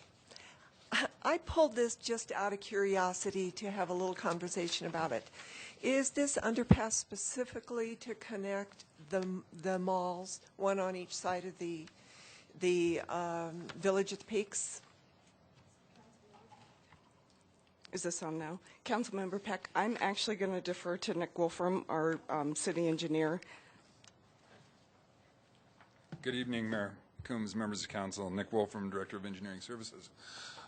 This is an underpass under Hover Street along the Dry Creek underpass. And Dry Creek is a primary greenway that runs all the way from out by Airport Road through to Hover, and then under Hover Road, and then as part of the ongoing work at the mall, we will be extending sidewalk along the greenway, along the section of Dry Creek that already exists, to continue this down along through the mall frontage, or the mall property. So, thank you, Mayor Coombs. So my concern is, should we continue with this as far as completing mall projects with the huge amount of money that we're going to have to be putting into the mall just to make our capital and interest payments, as well as the tax income that we are losing?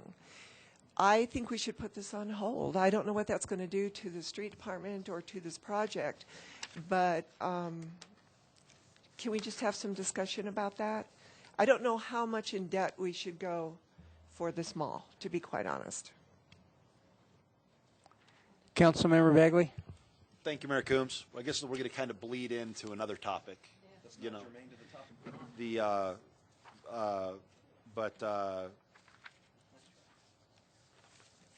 we got to pass it. So, I mean, that's why I'm going to mention it. So, in an effort to persuade my fellow council members, there was an article in the paper that talked a little bit about that big blaring headline, oh my gosh, mall is failing. That wasn't the headline, but that was what was implied. Yes.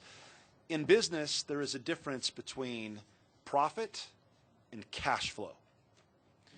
And so just because if the Bagley Law Firm has $80,000 in expenses and we only bring in $60,000 in revenue for a month, I'm not going to close up the doors and say, oh my gosh, $20,000 underwater this month. We have 2 out of the 3 key anchors who have yet to open.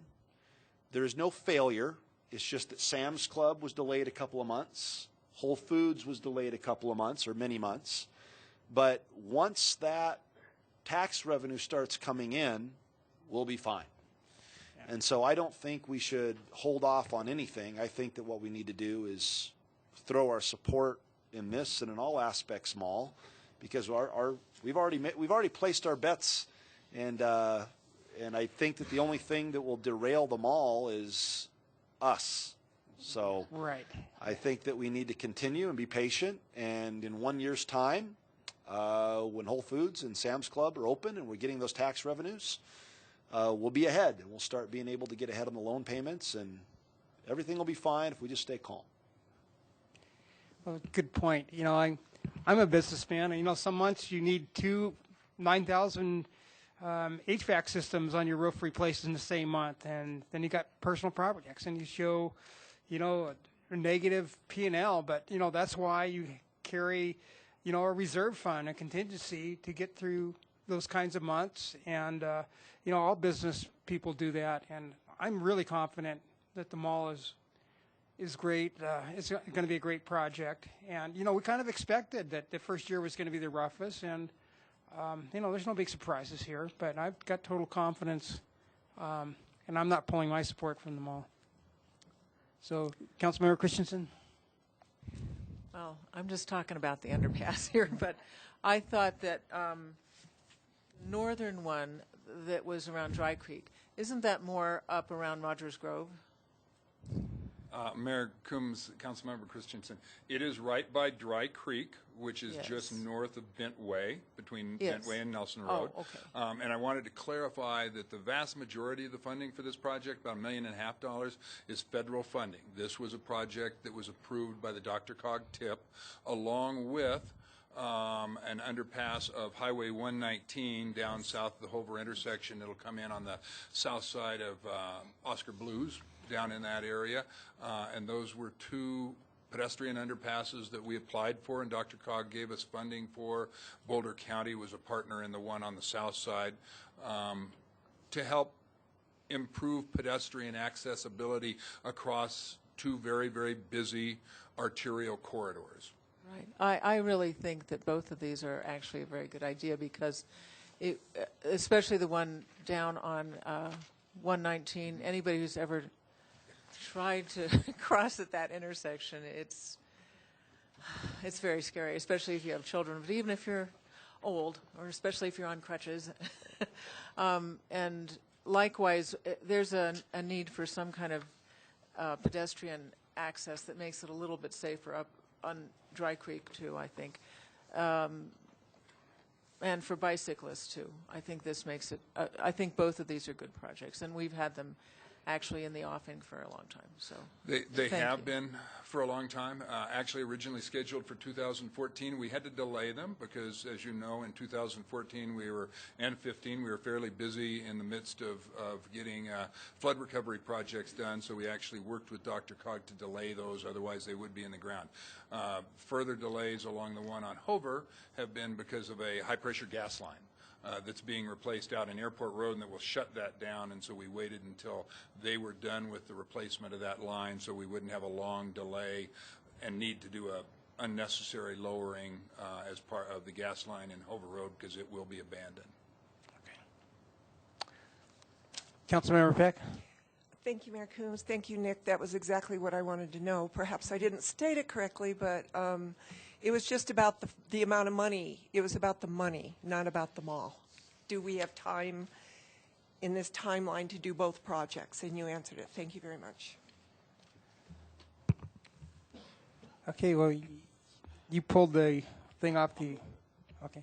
Councilmember Santos. Thank you, Mayor Coombs. I move to approve the 3 capital improvement program amendments. All right, I'll call down. I'll second it. Okay. It's been seconded by Councilmember Bagley. Let's vote.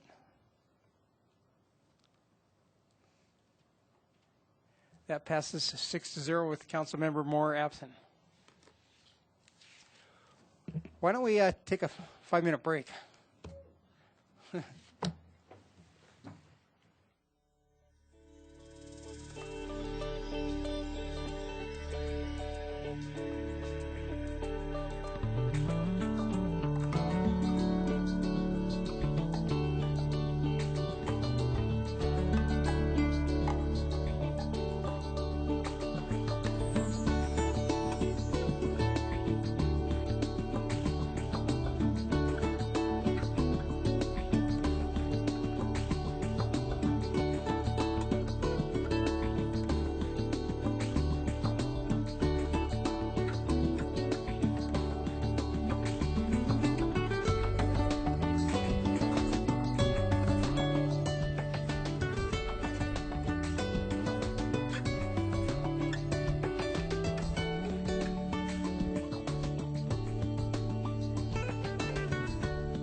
get all the city employees home and all the other presenters home before midnight.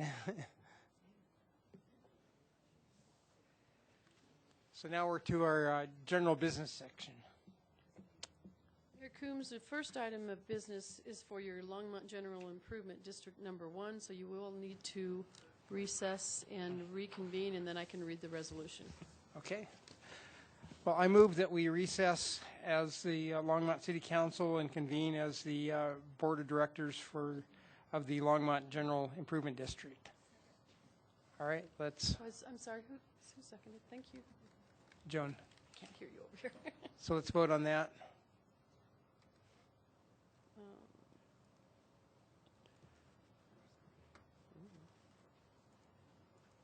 And that passes 5-0 with Councilmember Moore and Councilmember Bagley absent.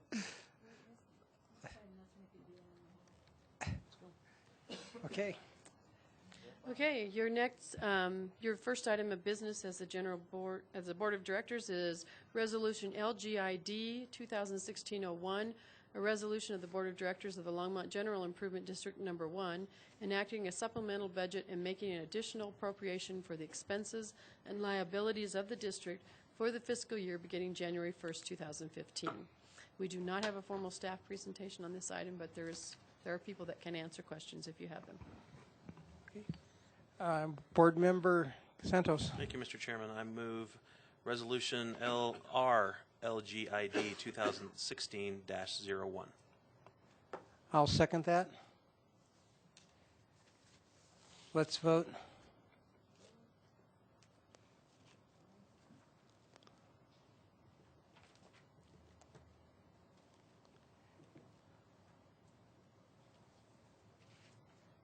And that passes 6-0 with Councilmember Moore absent.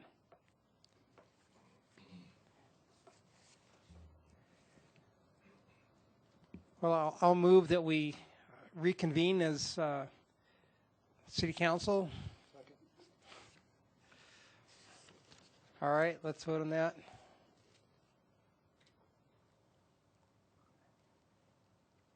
And that passes 6-0 with Councilmember Moore absent. Mayor Coombs, your next item is the 2015 Airport Annual Report, and David Slater is here to make a short presentation.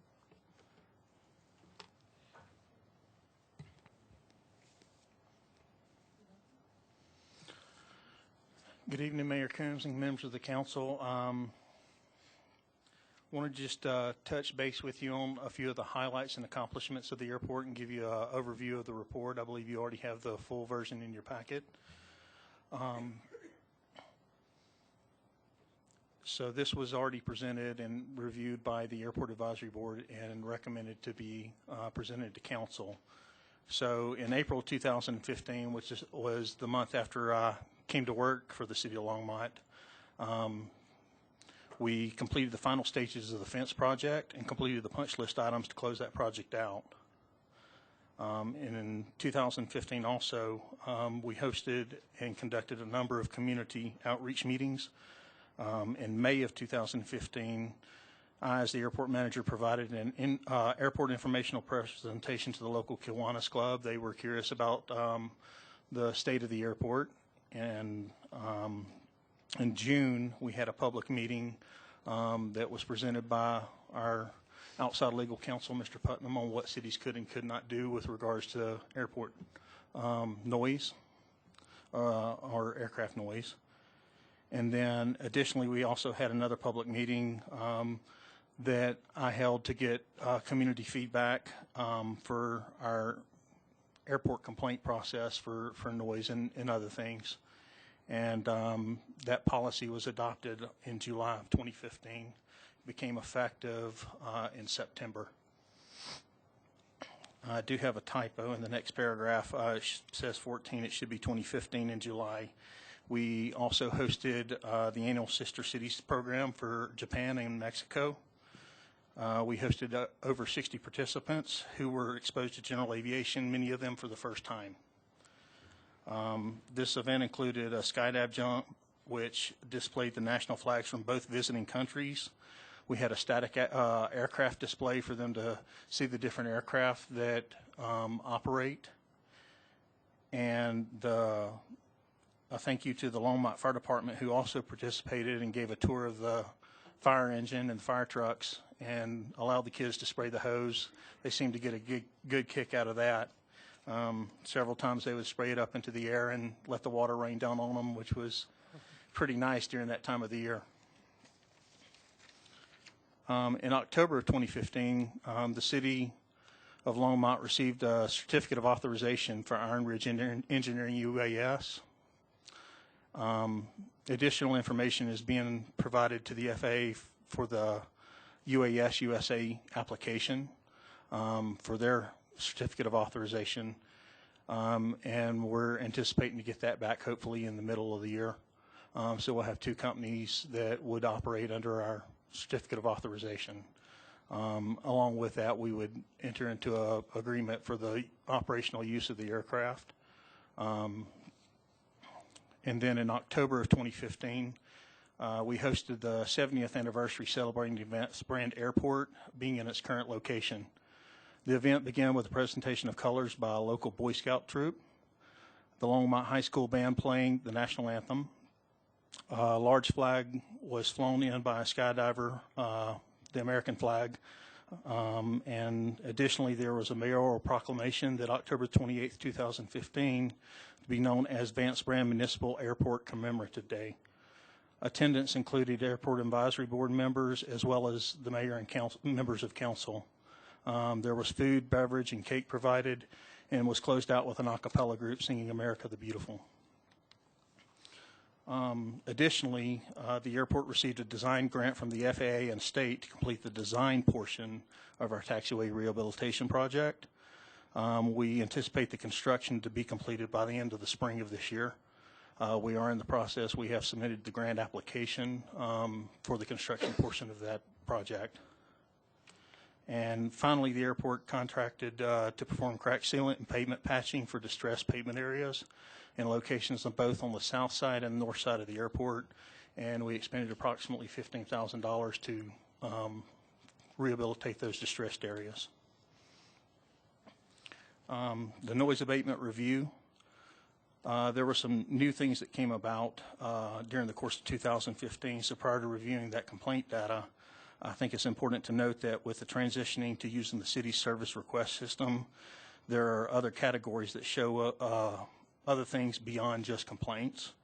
Things such as general concerns, which could include things such as reporting issues with the weather reporting system, or notifying the airport manager of a hobbyist drone being flown within 5 nautical miles of the airport. Additionally, is important is the fact that there also is a category to report positive comments and feedback as well. While the complaint categories have been the majority of the focus, there were 15 positive comments for the airport for the 2015 year. And with that new system only having been in place since mid to end of the year, we anticipate that those other categories will see increased usage.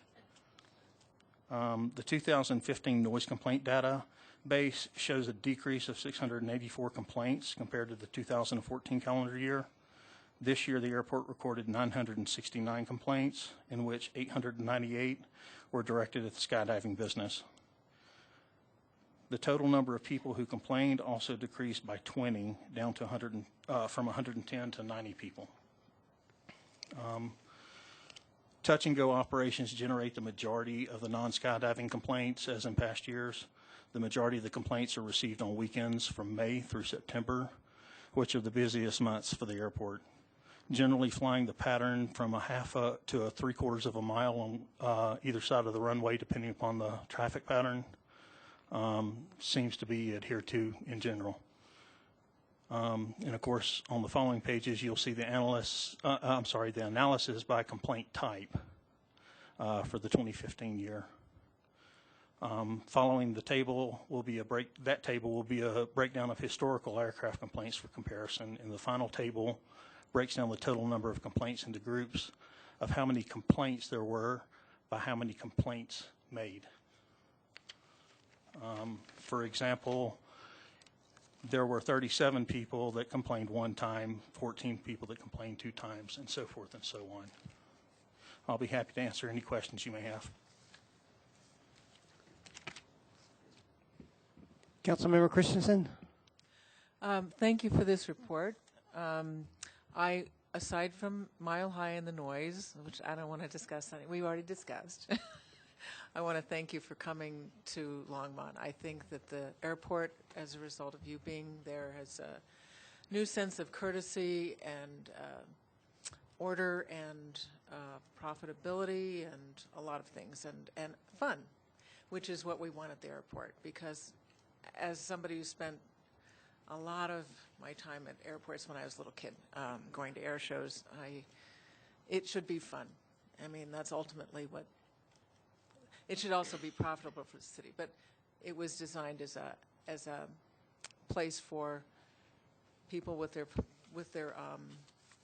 planes to use. It was not designed originally as a commercial thing. So thank you for coming. Thank you. I would like to say that I thoroughly enjoyed attending the 70th anniversary celebration. I think you guys all did a great job out there, and that was just a lot of fun, and it was a great day. So thank you. Councilmember Bagley. Thank you, Mayor Coombs. I just want you to know you don't report to council. Technically, only the attorney and the city manager report to council, but I notice, and I believe we all notice, how hard you're working.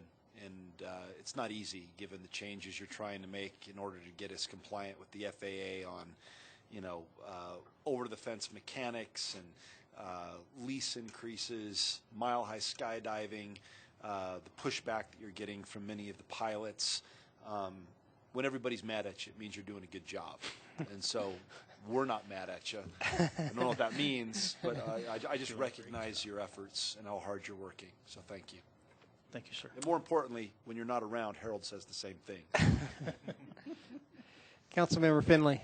Thank you, Mayor Coombs. I also wanted to thank you for all your hard work since you've gotten here. You really stepped right into it, and you've hung in there and done a great job handling it. And I appreciate you, and I'm glad you're still here. Thank you. And Councilmember Peck. I also want to thank you personally for all the time you spent with me. Thanks. Explaining airport operations, rules and regulations, everything. And I look forward to the future development of the airport under your guidance. Thank you. Ditto. All right. Well, thank you.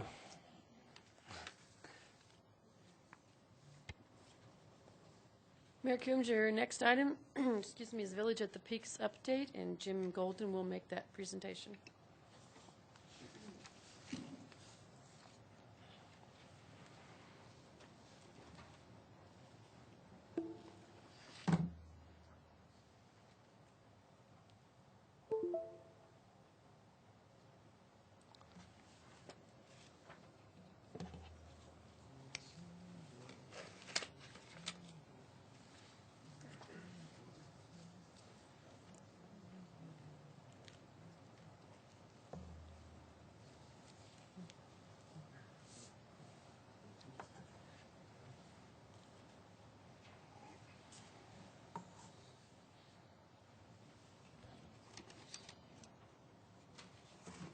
Mayor Coombs, members of council, Jim Golden, Director of Finance. David Starnes is hiding in the back. He's the redevelopment manager, and he's going to come down here right now because he's going to assist in this presentation in case we have some questions that he can answer better than I can. But he did help put this together. So we wanted to give you an update, and I know you've talked about this a little bit already tonight, and you have certainly read about this in the newspaper this weekend. So hopefully not much of this presentation is going to be news to you, but it is important information, so we wanted to update you on it. And we do need to take some actions in an upcoming meeting in regards to this. So I wanted to start first with a little history. The city issued certificates of participation in 2014, $29,475,000, and there was also a premium included with those of $1.35 million. So Our COP proceeds were actually a little over $30 million, and on this slide, this breaks down what the use of those dollars were. $27.5 million has been often thrown around as what has been spent for public improvements at the mall. In addition to that, we used those COP proceeds to fund capitalized interest, which is dollars that we've been using to make the debt service payments on the COP in the 2014 and 15. And then we had additional expenses that were related to the redevelopment project on Lura's part, as well as the issuance costs and the underwriter discount. So our original and always been our planned source of repayments for the COP have been a Metro District revenue of a 25 mil levy put in place by the Twin Peaks Metro District, which is the property owners at the mall. And then the Lura's property tax increment, which is the amount of property tax increment that will be generated by the total overall value of the mall and all of the mill levies that are levied on that property. Once the value of the mall exceeds the base year value, which was based in October of 12. And similarly then, Lura also will have a sales tax increment. And this is our first sales tax increment here at the city. And it is interesting to wrestle with a sales tax increment I've been finding out recently. So that is, again, on a base value of sales tax that was generated in that same period of time, beginning of October of beginning of November, or through October of 2012, I should say, the 12 months prior to that. So anything over and above that amount of base year sales tax is considered to be sales tax increment. And then finally, as I mentioned already, the capitalized interest was to be used for payments. And this is what we used on those capitalized interests. In 2014, we had a minor interest payment, minor compared to the subsequent payments. That was $424,000. And then in 2015, we used $1,112,000. So 15, almost all of the payment in 15 was to come from the COP, from the capitalized interest, except for some revenue from the Metro District. So this is how the payment was structured for 2015. It was a total payment of $1,272,000, and along with the capitalized interest, we had programmed $160,000 from the Metro District revenue, the 25 mills that they levy.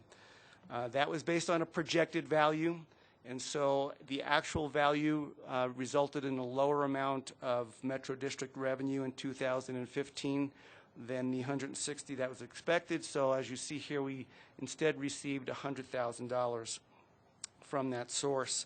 And so what we did in order to make the payment in December was to transfer $60,000 from the Urban Renewal Authority, which were COP proceeds that we had intended to use for an owner's rep that we had budgeted at about $250,000 from the proceeds of the Lura expenses. And instead, we're able to cover that through city staff from actually a number of type, not just the owner's rep, but we use city staff for also plan review. So we had building inspection staff do the plan review, and we had public works and natural resources staff do the remaining owner's rep services. So we saved, we're projecting we'll save a couple $100,000 from that source.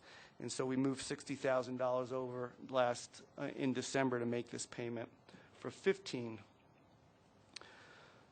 So this is how the 2016 COP payment was originally intended to be paid here on this slide. The column on the left is the original projections versus the column on the right, which is what is the current projections for 2016. And pretty much from the same sources. So in the Metro District revenue respect, we had originally projected $160,000 for the payment, and in fact now it will be closer to $210,000 based on the value from the latest assessed valuation from the end of 15. So this is the amount of revenue we'll receive into 2016 from the district. And then we had projected sales tax increment of $1,839,000. We now project that there will be $491,000 of that sales tax increment, and I'll get into that a little bit more here in a few seconds. So the impact of that, we originally had projected that there would be a bit of a surplus from sales tax increment from the mall in 2016 of $727,000. Instead, this is we are showing that we would be short of the payment on the payment by $570,000. And keep in mind that when we talk about the sales tax increment, we're only talking about the 2% of the total 3.275% sales tax. The rest of the sales tax, 1.275, is not earmarked for use for the mall payments. Those go to the street fund, the open space fund, and the public safety fund. So there's a few factors that kind of complicated matters as we begin to deal with the payments that we had to make for 2016. First is the flow of the property tax revenue. And so property taxes, as with you do pay your own personal property taxes, you have a choice to pay half of it in February and half in June, or you can pay it all in May. But as you can expect, and there's a little bit of a flow between that money going to the county and then coming to the city. So that there's only going to be so much revenue available before the first payment is due in June 1st of this year. The second issue is the timing of the Urban Renewal Authority base year. So as I mentioned, the URA clock began as of October 31st, 2012, and it runs from November 1st to October 31st. So it's different from the city's fiscal year, which of course is the calendar year. And so we have that 2-month differential that resides in 2015, and then we've got 10 months in 2016.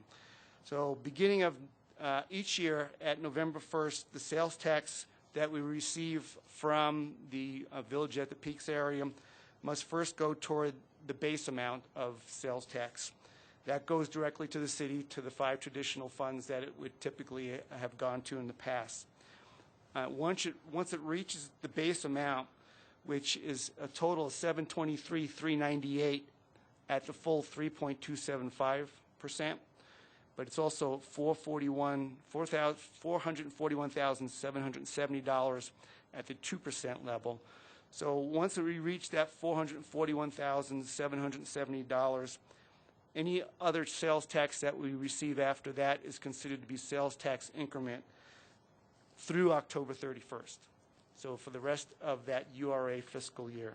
So that becomes a little bit of a budgeting constraint for us and kind of got in the way of part of our projections, which I'll try to explain a little bit here. Original projections that we would have $1,840,104 of tax increment revenue from the 2% non-earmarked sales tax in 2016. And when I say original, because David and I have, or David, I should say, has done a number of pro formas on this, and so this constantly has changed over the last few years. But throughout most of 2015, that was what we used, and including in our budgeting process, that was our original projection of what we would have received in 2016. Now that projection failed to consider the TIF base year timing. It was looking at a pure calendar year of 2016 and all of the revenue that we would receive from the sales tax budgeted for the 12 months of that year, and only considering $441,000 of the as being the base sales tax amount, the 2% base sales tax amount. But because of that factor of beginning in November of 2015, it changed how that base sales tax gets met. We have very little revenue in the first 2 months of in the first 2 months of the URA year, the last 2 months of 2015. So there was very little money going towards that base year. So what that puts us in a position is this money that we had projected would come in 2016 is being used to meet the remaining amount of the sales tax base over the first, and we're not going to meet that sales tax base until after Sam's opens. We're not generating enough dollars to reach that at this point in time. And then that will continue until we reach the $441,770 at the 2% level.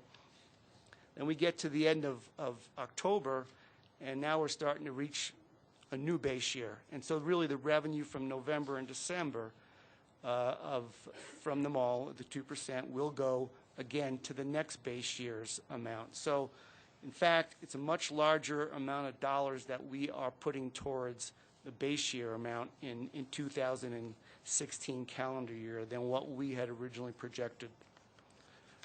If you're confused, just imagine what this has been doing to me.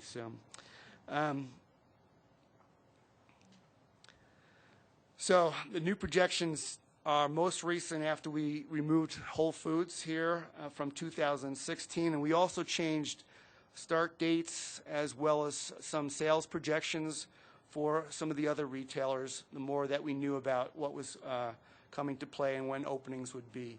And also we backed off on some of our sales projections because, without the anchors there, it makes a difference for some of these new businesses as to the level of sales they'll have versus when there are anchors there. So our new projections are that there would be only $491,273 of tax increment revenue from the 2% non-earmarked tax this year. Overall, our Village at the Peak sales tax projections for 16, they dropped from $3.7 million to $2,079,000. That's at the full 3.275%. The 2% portion of that is $1,269,955. Of that amount, $777,000 is projected about how much will go towards the base revenues in 2016. So that leaves me with this final projection of sales tax increment, which is what will accumulate sometime between when Sam's opens and generates quite a bit of sales tax towards hitting that first base and until the end of October. And we would generate about $491,000 of TIF, sales tax TIF at the 2% level. So that's not the same 491 that you're referring up top? It's a $700 difference. Yeah, and we did that without Jim's help. What? Not this Yeah, we Jim. did. You're right. I'm sorry. That's just a mistake there. Okay, so is it same number? Is it Same number. 491,273 or 973? That's a great question. It's the one that's in the council communication. So let me check. 491. It's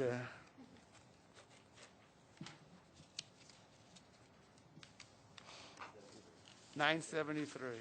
973. Thank you. That way we're preempting an Told you email. that's what I needed David here for. So sources of funding for the 2016 payments that we have identified. First off, we have 5 different sources identified, and we're recommending all of them be used. The first 2 to 3 actually are the first 2 have legally we can only use them for this purpose. These are dollars that are left over that were not spent, or the investment earnings from the dollars that we held throughout the construction, $8,900. We've already moved that into the debt service account.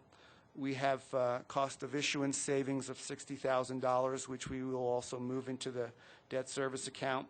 Those have there's no other option for use of those. Lura soaps proceeds that the Lura we're funding Lura's cost for the owner's rep. The rest of the projected savings is about $140,000. We can transfer that as well, and that's not necessarily a legal requirement, but it's a natural use for those dollars that are still left over. And it's also consistent with what we did for the $60,000 in December. And finally, the last two are two items that I would need council's action on and approval of. The first is the undesignated property tax. So if you go back 6 months to when we adopted the budget for 2016, we had a certain amount of assessed valuation, and we didn't want to budget the full amount for use. We did budget the full amount in the general fund budget. We didn't designate where the final amounts would go to until we were sure of how much the assessed valuation dropped when the final values are received at the end of November. And that dollar amount that we did have remaining undesignated was $117,000. So, and we even talked about at that point that might be one of the potential uses for those monies, is if for some reason this were to occur. So that again is potential natural use for this these monies for making this payment. And finally, we are looking at the general fund balance, and the council did direct us to increase the general fund emergency reserve. We recommended a certain amount of dollars in the 2016 budget process, and we recommended that we do that. What we typically do is, since that's based on fund balance and revenues throughout 2016, we don't ever make those transfers to that fund balance until the end of that fiscal year. So we actually have not even yet put those dollars into the emergency reserve, at least technically have not done that. So it's the emergency reserve, as the council may recall, you do have a policy in place, and it has limited use for what you can use emergency reserve for. One of those uses is to be able to make scheduled debt service payments. So again, this is a natural use for those monies. We are the budget calls to put $480,000 in there for 2016. What we're instead recommending is that we take of that amount $244,506. Again, this is a projection, and use that to make the payments. So, and then we're going to talk a little bit about timing here, because again, the timing constraints I talked about kind of make a difference as to when we draw upon these amounts. So the first payment, we have equal payments this year because it's all interest. We don't start to be paying principal until 2017. So we have $636,000 payments due at June 1st and December 1st. So we're just projecting the Metro District revenue potentially being 50% available in June and the rest later in the year. The investment earnings, the $60,000 COP proceeds for cost of issuance, and the other $140,000 of savings from the owner's rep. All that that's available currently. And then finally, we would use the property tax recommendation of $117,000, and then $205,000 of that fund balance. All that is what we would probably draw upon to make that payment on June 1st. And then in December 1st, we would take the other half of the $105,000 and the sales tax increment dollars that we project, which, if things go better than we project, that would be a greater number and would probably mean that we would draw less of the reserve from the general fund. And then depending on how much that is, what we project currently is the remaining general fund balance that we would need to draw upon is $39,000. So what the staff would do is keep you apprised of that. As we get closer to the payments due in the second half of the year, we would let you know where we were at and what that might be looking like as far as how much that would be coming from the fund balance. So there are other funds that are also impacted by the change in the sales tax projections from the Village at the Peaks. And this here on this slide is a projected reduction in the amount of sales tax programmed into the budgets for those other funds. Typically, when we have a reduction in our projected revenue, it would probably cause us to consider making adjustments to our budgets during the year. But since we had very strong sales tax performance in 2015 compared to our budgets, and so we really do not need to make, I don't believe we need to make any adjustments in these funds at this time. Each of those funds that are listed here, they exceeded their mid-year projections that we made for sales tax for 2015. And they exceeded these projections by more than the amounts shown here above, so that they can cover the impacts here that would occur in 2016. So what we're saying is that we ended 2015 at a higher level of sales tax collections than we originally considered or projected. So with that higher base to start from, and if the 2016 sales tax from everywhere else but the mall still reaches the growth that we projected, then it should be able to meet the budgeted sales tax projections in those funds. So I don't believe that we may need to make any adjustments in any of the funds at this time.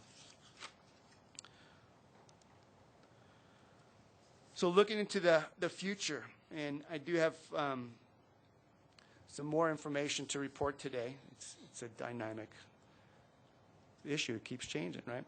So full disclosure here, the projections for a property tax here assume that there'd be no change in the assessed valuation from 2015 to 2016. So what we show for our COP payment for 17 here is the Metro District revenue at $210,000, and that rest of it would come from sales tax increment, which really shouldn't be an issue, assuming the two anchors open when they are currently scheduled. But David has been working with the county to try and find out what they would use for 2016 assessed valuation for 2017 collections. And he's, again, just this week, in fact, this afternoon he called me and tried to get me to change the slides here, but I wouldn't do it. But he did contact me and indicate that the 2016 assessed valuation will be updated, and it typically, reassessments take place every other year. So in our pro formas, we have always just used the same amount of assessed valuation for 2 years, and then assumed some growth from the year after that, in the year of reassessment. But because of this being a large construction project, the county does make an update to those property values on those off years for a large project like this. And they have notified David that they will be doing that. They've thrown some numbers at him, and so we do know that there will be some significant change in the amount of tax from the Metro District and some generation of property tax increment, but we really don't know exactly how much for sure. And I will tell you from my experience with dealing with property tax and TIF numbers and all, I'm not ready to just rely on those numbers right away. We will continue to do some more analysis of those. And what we don't know is, today at least, is they haven't told us how much the base might change. So we really don't know how much TIF will be generated until we know what the new base year amount will be, if it does change. And so that's a calculation that is... Councilmember Bagley? Thank you, Mayor Coombs. So I just want to make sure that I'm understanding.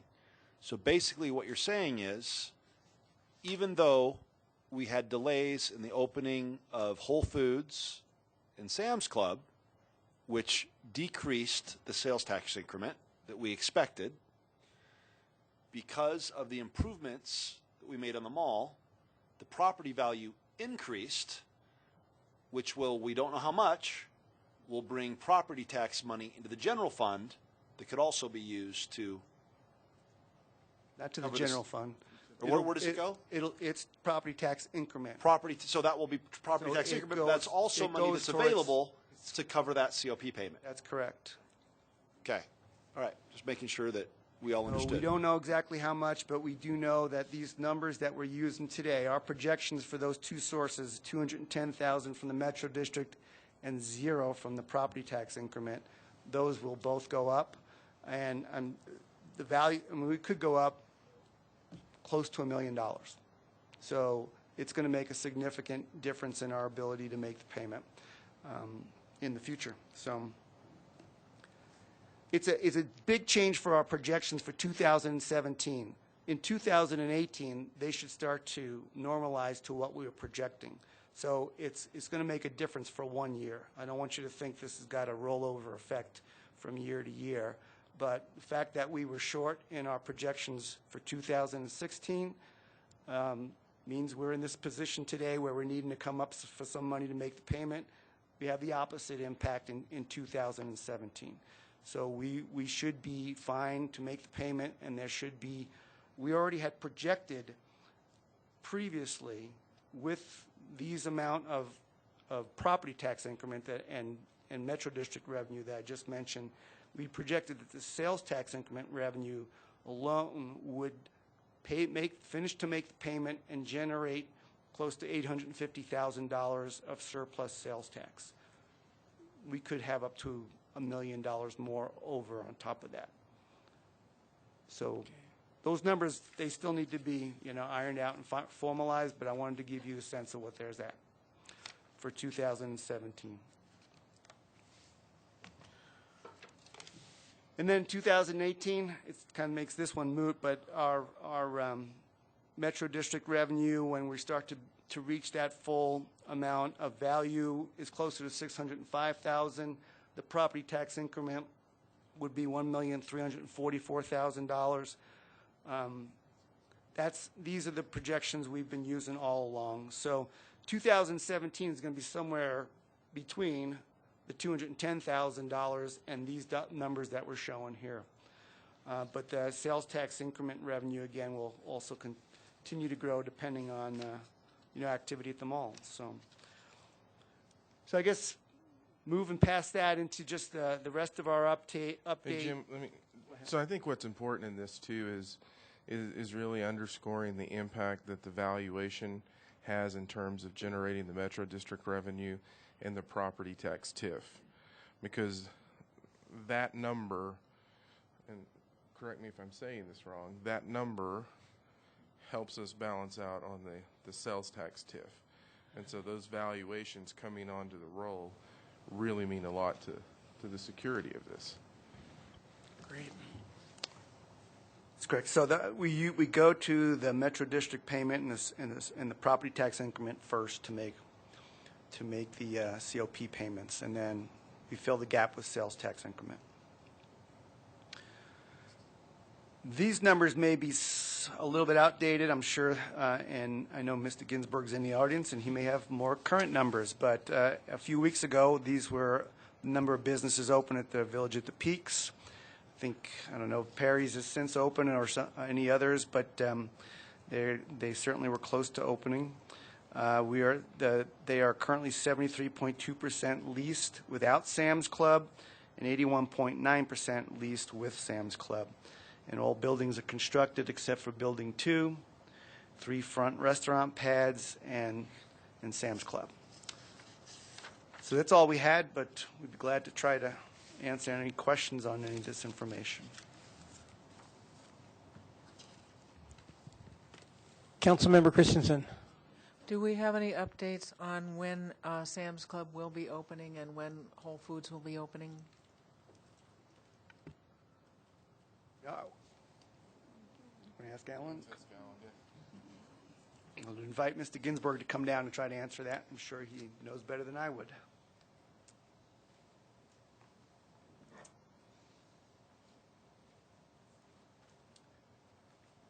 Good evening, Mayor and council members. I'm Alan Ginsburg, and my address is 630 15th Street in Longmont. So as terms of openings of Sam's Club and Whole Foods. So Whole Foods has made rather emphatically clear that they're going to open this store no later than December. And they've stated that publicly, and I can recite a couple of quotes where they actually said, we're doing that, and then they just reaffirmed that, I guess, in the article that came out on Sunday. They fully fixtured their store, and so we know they're going to open it. It's unfortunate that they've delayed, and clearly that's something we have no control over. Sam's Club, originally came to us about a year ago, and I think we may remember, and said they weren't going to really open their store until 2017. A lot of pushing from your city council, specifically a couple council members and Harold and his staff, with Sam's, with us, and they accelerated their opening. And it's one of only 2 stores under construction in the state of Colorado. Sam's has curtailed all of its new store development. In this case, this store appears visually to be ready to open in June. I can't disclose what Sam's specific opening date is because they don't share that with me. But the reality is they are now hiring employees, and they are fairly close to completion with the building. They even just announced a contest to give away $25,000 to local nonprofits. So they are taking memberships too, which are all things they do when they're ready to open a store, as they prepare to open. So that's what I know today. And let me jump in. They have selected a general manager for the location. Leaving? The general manager actually came by the office and just introduced himself and talked about the fact that they were in the hiring process, and indicated that they were going to begin working with nonprofits or doing something. So I guess that's the result. But I have met the general manager for the location. Councilmember Finley? Thank you, Mayor Coombs. Gosh, now I can't remember what I was going to say. I would like for Jim not to refer to it as the mall anymore. It's Village at the Peaks. And I don't know how you come up with these numbers. It just boggles my mind. Yeah. Projections. Well, I know this is just anecdotal evidence, but when it's nice out and there's just a nice buzz down there at the Village at the Peak when you hang out with the those open fires and the chairs and the people around. It just, I don't know, to me it's just got a real positive, great feeling. And you can just tell people are enjoying it. Councilmember Bagley. Thank you, Mayor Coombs. I have great faith in the mall. I'm looking forward to Sam's Club. Got my membership. Sorry, Village at the Peaks. That area of town formerly known as the mall, now the Village. I mean, the theater's awesome. Fuzzy's Tacos, awesome. Sports Authority is thriving. And just be patient. And when the store's open and the race starts, we're going to be fine. And my only question for you, and you can nod or like this. My kids have asked, are we allowed to roast marshmallows or hot dogs in front of the theater while we're waiting for our movie? And I said, I don't know. Are we going to get arrested if we show up and roast some marshmallows? No, we shouldn't roast marshmallows. All right. Anyway, just wondering. Mayor. That's true. We have concessions. You should sell them. So, Mayor, I do have one other thing to add, not to be a downer, but I have told this. Yeah, I told the city manager this, and I wanted to make clear because I didn't want anyone to say, wait a second. You said, could it get worse this year than what I projected? And so I'm not telling you that this is the worst case. I'm telling you that this is our projections currently based on the information that we have available. And it's going to be important that, we do have a July 1st date for Sam's booked into our projections. We have also used other opening dates for other businesses that I don't even know who they are right now. But neither do you, I don't think. Yeah. So I couldn't even tell you if those are realistic projections. We're doing that based on what we know from the developer about what they're trying to put into these empty slots. Obviously, the anchors make the biggest difference in these numbers, but all the other businesses, they're not going to reach their normal projections without those anchors to pull the people in there with them at the Village of the Peaks. So they could also drag these numbers a little bit. We have tried to be as realistic as we could, but things, they're open, everything's great. Yeah. But it's slow. So I give you the numbers for the first 3 months. We have $117,000 of sales tax from the first 3 months. And you compare that to what I just told you that we need to generate is over $2 million in the first year. So we need to see a lot more activity than what we're seeing so far. Yeah, we need stores. Stores, shoppers, and anchors. Councilmember Peck. Thank you, Mayor Coombs. I'm concerned about the funding of this. When we pull the funds out of the general fund, what is that going to affect as far as our nonprofits that are going to be coming for funding in October and other things that come out of the general fund? How is that going to affect our overall business? Mayor, members of council, at this point, we're recommending it coming from dollars that were either first the property tax undesignated in the 2015 budget, so it has no. This is not an ongoing expense. Right. It will not have an impact in 2017. So I think I said 15 budget. I meant 16's budget.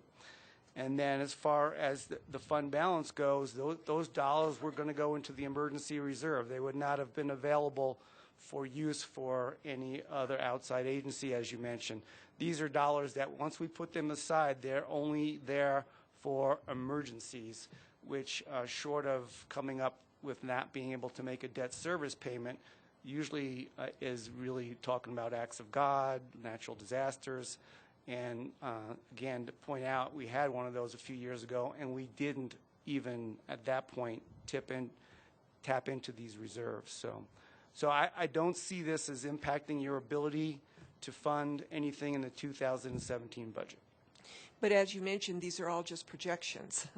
So if it does come to that, I am concerned of where are we going to go for those fundings. And I don't think it's out of line to ask that because we are in kind of a guess mode here as to where we're going to go in the future. It's all projected, as you've said.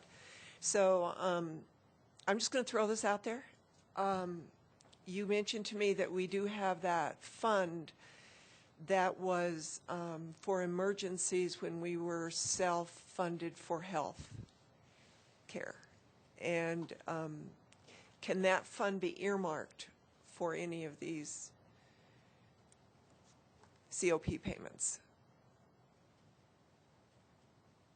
Mayor Coombs, members of council, so you're asking, Councilmember Peck's asking about the reserve in the health benefit fund. So there is a reserve that is in the neighborhood of about $5 million. We revisit that each year with you in the budget process.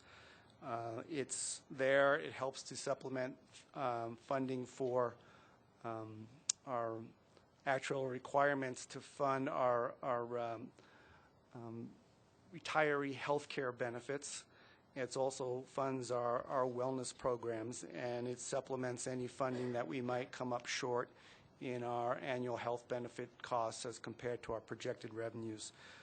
You can choose to, nothing prevents you from transferring monies out of that fund if you so choose. I guess I would reiterate that these dollars that we're talking about going to use are emergency reserve, general fund balance. They can't be used for any other purpose. So to me, that's a more natural use. It's a defined use in your financial policies than to take it from another fund. Although I will say that we do sit with us monies in that fund with not a fully intended purpose, but we do always point out that we could in the future decide to be self-funded again, and those are the type of dollars that could get you there.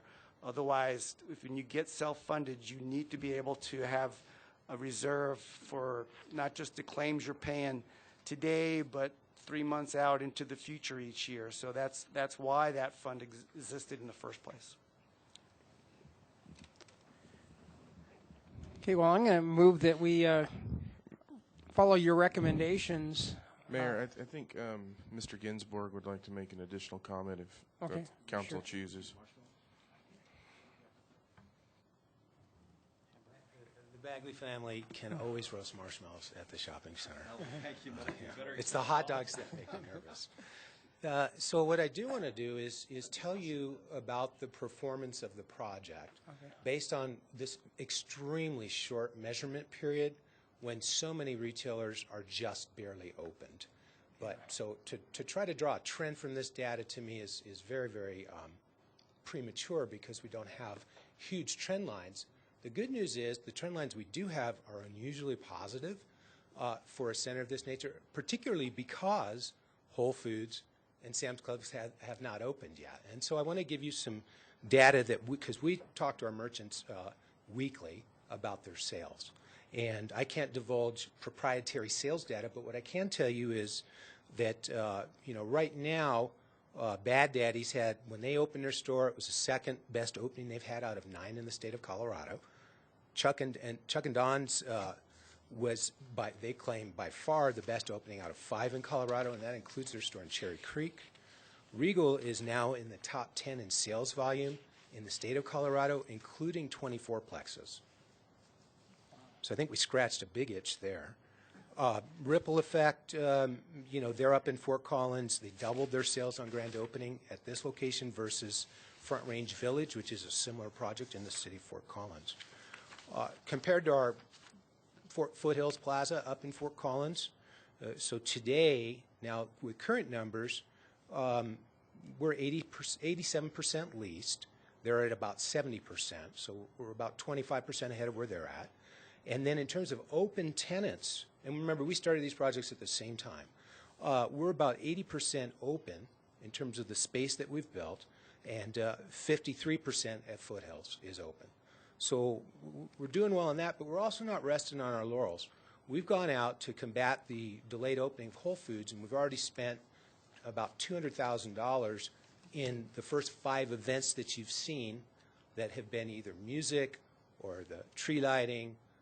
We've had a concert series that we initiated. We've initiated a kids club. And those, in total attendance, have been over 6,000 people at those events already. And the anchors aren't open and the other stores aren't open. So I won't say that I have a crystal ball, but I will tell you the short data set we have is highly encouraging to me among all the shopping centers we've been involved with. So I just want to be sure you have that. It's anecdotal. I'm happy to come back in 90 days and give you that feedback, then. So, thank you. Thank you. So I understand you need some direction from council to... We do, and I think we have something else to say. Okay. Well, Mayor Coombs, members of council, David reminded me that I wanted to point out, especially with the news about the property tax increment for 2017 potentially being in place, that we would certainly, since it would exceed our projections, we would certainly be able to replace the dollars that we would be taken from the general fund balance that, or at least was intended to go into the emergency reserve. We should instead be able to program that again back in the 17 budget because we'll be seeing a greater amount of revenue from the project than what we were originally projecting. So that would be our intention. So whatever we might normally put in there, we'll make sure we also replace planning on replacing the 244 or whatever we take from it. Okay, great. And as far as direction goes, I think those I have to wrestle with because we do have appropriation authority already to make the payment, but I'm going to bring back action for you to give us direction, I think, regarding use of emergency reserve, I think, or fund balance, just to formalize it. Okay. All right.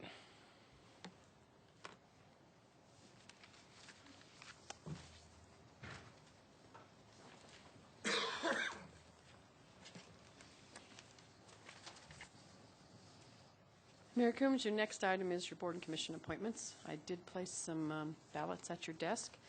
We have a few boards to appoint, and then there will be some openings that we'll just put in with our mid-year recruitment when we're finished with this. So the Longmont Housing Authority is the first one that's up. You have 2 new positions that you created just recently. Just vote for one because they're different. Well, you can do it one of 2 ways. You can vote for 2 and then make a motion for the terms, or we can vote for 1 for the longest term and then vote again. I'm sorry? Just vote for 1. Is the longest one? Just vote for one for the 2020 term. You're good at that. You'll do well with Sam's stuff. Be checking receipts. Yep. If it doesn't work out, Bagley Law Firm is always hiring. Thank you. Okay. Councilmember Christensen voted for Peter Linder. Coombs voted for Bruce Robbins. Santos voted for Bruce Robbins. Bagley voted for Bruce Robbins. Finley voted for Bruce Robbins, and Councilmember Peck voted for Cameron Grant. So Bruce Robbins will receive the 2020 term. And if you'll vote for one of the remaining two for the 2019 term.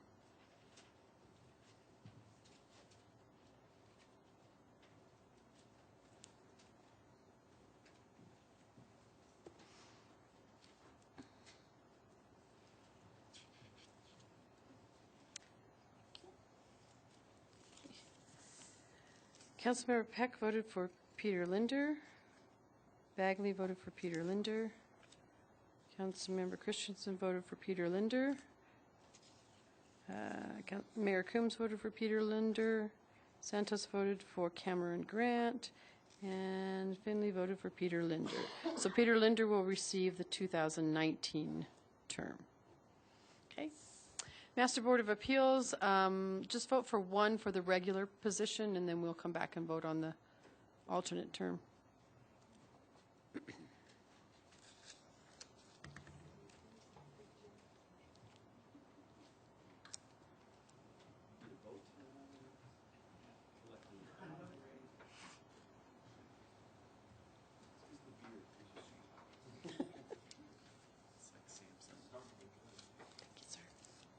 Okay.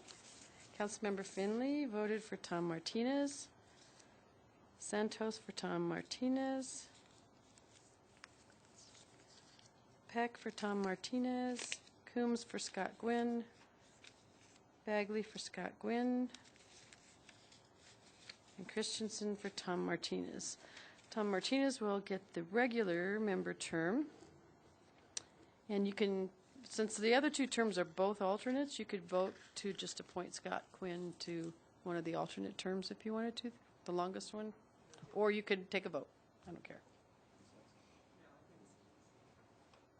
I think the consensus is just to assign Scott to the longest term, alternate term. Okay. Okay. And then we'll reopen the other alternate term. Councilmember Santos? Thank you, Mayor Coombs. I would like to move that we reopen the Museum Advisory Board member. Second. All right. It's been moved and seconded. You'll need to vote on that by raising your hand. Vote. All in favor? They're reopening the Museum Advisory Board positions for additional applicants. Okay. Okay. My hand was up. Okay. I saw that. Okay, so that's votes 6-0 with Councilmember Moore absent. Thank you. Planning and Zoning Commission, I do want to just announce I got an email from Sarah Levison this afternoon that she had put on her application she wasn't willing to be an alternate, but she is. However, what you're appointing today is a regular term member, and you need to vote for one. We can do that first.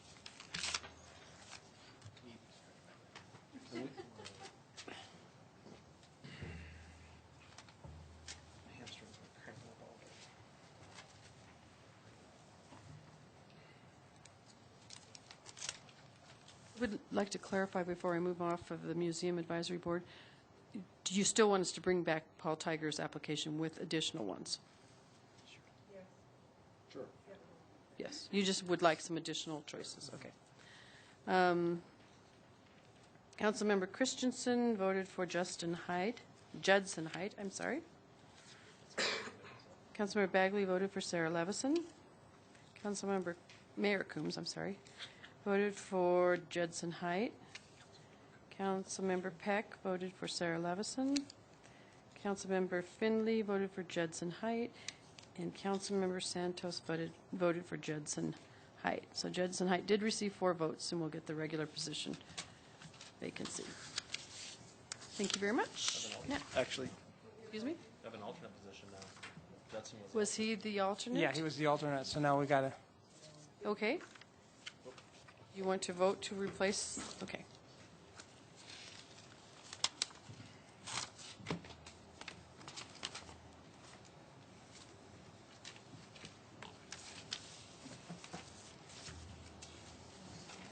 Thank you. So this will be the alternate to replace Judson Height, who you just made a regular member. Councilmember Santos vote for Aaron Rodriguez. Councilmember Finley voted for Aaron Rodriguez. Councilmember Peck voted for Sarah Levison. Mayor Coombs voted for Aaron Rodriguez, sorry. Councilmember Bagley voted for Sam Safi. And Councilmember Christensen voted for Sarah Levison. Nobody got 4 votes, but Sarah Levison got 2 and Aaron Rodriguez got 3. So you might take one more vote between those 2 individuals. I'll just change my vote to Aaron, okay. if you'll accept that. Councilmember Bagley, who did you vote for? Aaron Rodriguez. 4. So I can change your vote Yes. from Sam Safi to Aaron Rodriguez, which gives him, is Aaron a man? 4? 4, yeah. Okay, for the alternate. Great. Right, your next item of business is the appointment of... Councilmember Bagley? Thank you. I received an email, from Lauren Greenfield, who's the commissioner of the AIPP board, and it said, Brian, on behalf of the AIPP Commission, I would like to recommend that Melanie Sidwell be appointed for the vacancy on the AIPP Commission. Melanie's participated on an AIPP selection panel. She goes on, but essentially, this was the person. There were 2 really good applications, and it was split. Melanie was a close second, but the one we voted on resigned after a couple months. So she was saying, is it possible to get the one from before appointed? So I doubt anyone remembers. Okay, but anyway, so I move that we actually appoint Melanie Sidwell to the vacancy now on the AIPP Commission, given that she submitted her resume and wanted the position and was a good candidate, but we voted for the other one who's no longer there. Mayor Coombs and council, you do have rules of procedure that outline how you will open any vacancy. They are your rules of procedure, though, so I would suggest you suspend those rules and make this motion to appoint. Okay, I move that we suspend whatever rule you're talking about. Yes. Okay. Okay. And appoint. Okay. Is that a second? Okay. Yeah, I'll second it. Okay. Okay. Can you do that? Your rules indicates that they will open any vacant positions, I believe.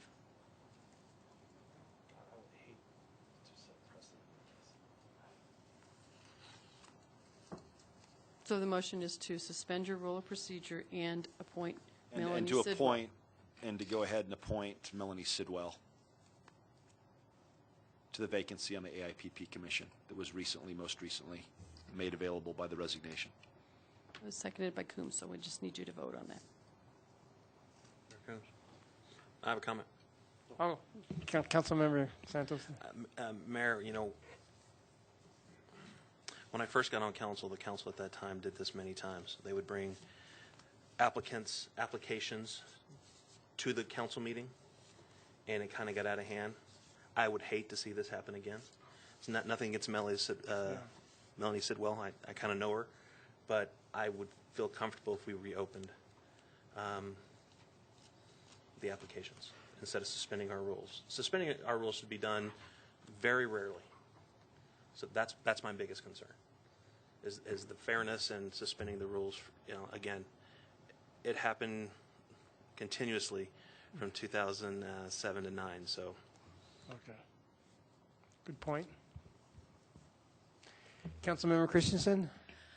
I agree with Councilman Santos. We have an opening on the museum.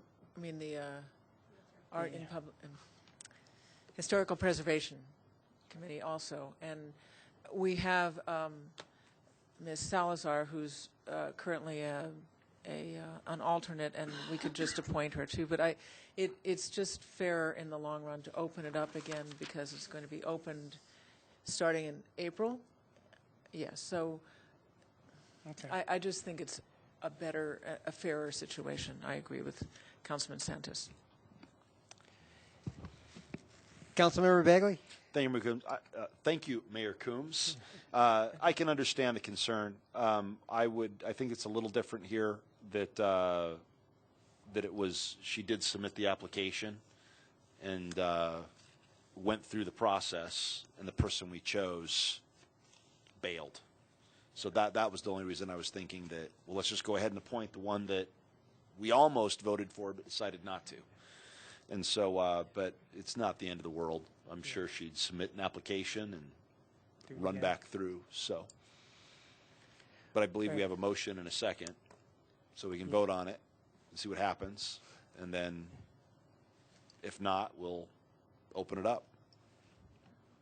Okay. Well, I think before we vote, I thought Melanie, interviewed real well. It was a coin flip for me because we had, choose between two excellent candidates that both interviewed really well. And I appreciate what Brian's trying to do. It does make sense to, from an efficiency point of view, to someone that interviewed well and is recommended by Lauren Greenfield to do that. But then again, setting precedents and changing rules could be we don't want to necessarily. Well, the only other caution I would make is that I don't know for sure that we got a resignation letter from the individual that. Okay. This is the first I've heard about it. It doesn't necessarily mean my office didn't get a resignation. So a member of staff's making this, is that the email you received? A member of staff is? Yeah. I need to verify that. So if you don't mind. Okay. So Brian's going to withdraw his motion, and I'll withdraw my second motion. And Mayor, just the way it happened, Gabe, it wasn't the staff. I asked her to. She said, just so you know, we've got a vacancy. What should we do? And I said, well, is Melanie Sidwell still coming? She goes, yeah. I said, well, put it in an email to me and tell me what's going on. And so the email was at my request to say, so she wasn't overstepping and saying, hey, I want you to do this. And it was literally me asking, hey, shoot me an email. So let's go ahead and just reopen it. It sounds like that's what we've agreed to do. Okay. Councilmember Santos? Thank you, Mayor Coons. Councilmember Bagley, I can appreciate that, and I've talked to staff many times. Hey, this person's been coming, but I've never had someone email that way. I find it unusual. We'll verify it and make sure that we do get it in the April, and we'll also contact Melanie to make sure she's still interested, and we'll put her application back in there. Okay. Can I move to the next item now? And that is the appointment of your members of the Ad Hoc Judicial Appointment Committee. And I will move back so you can actually use your voting equipment. Okay. She runs the meeting better than anyone. She does. Carol, Mayor, she's great. I was just saying, you can just stand up there and get this done.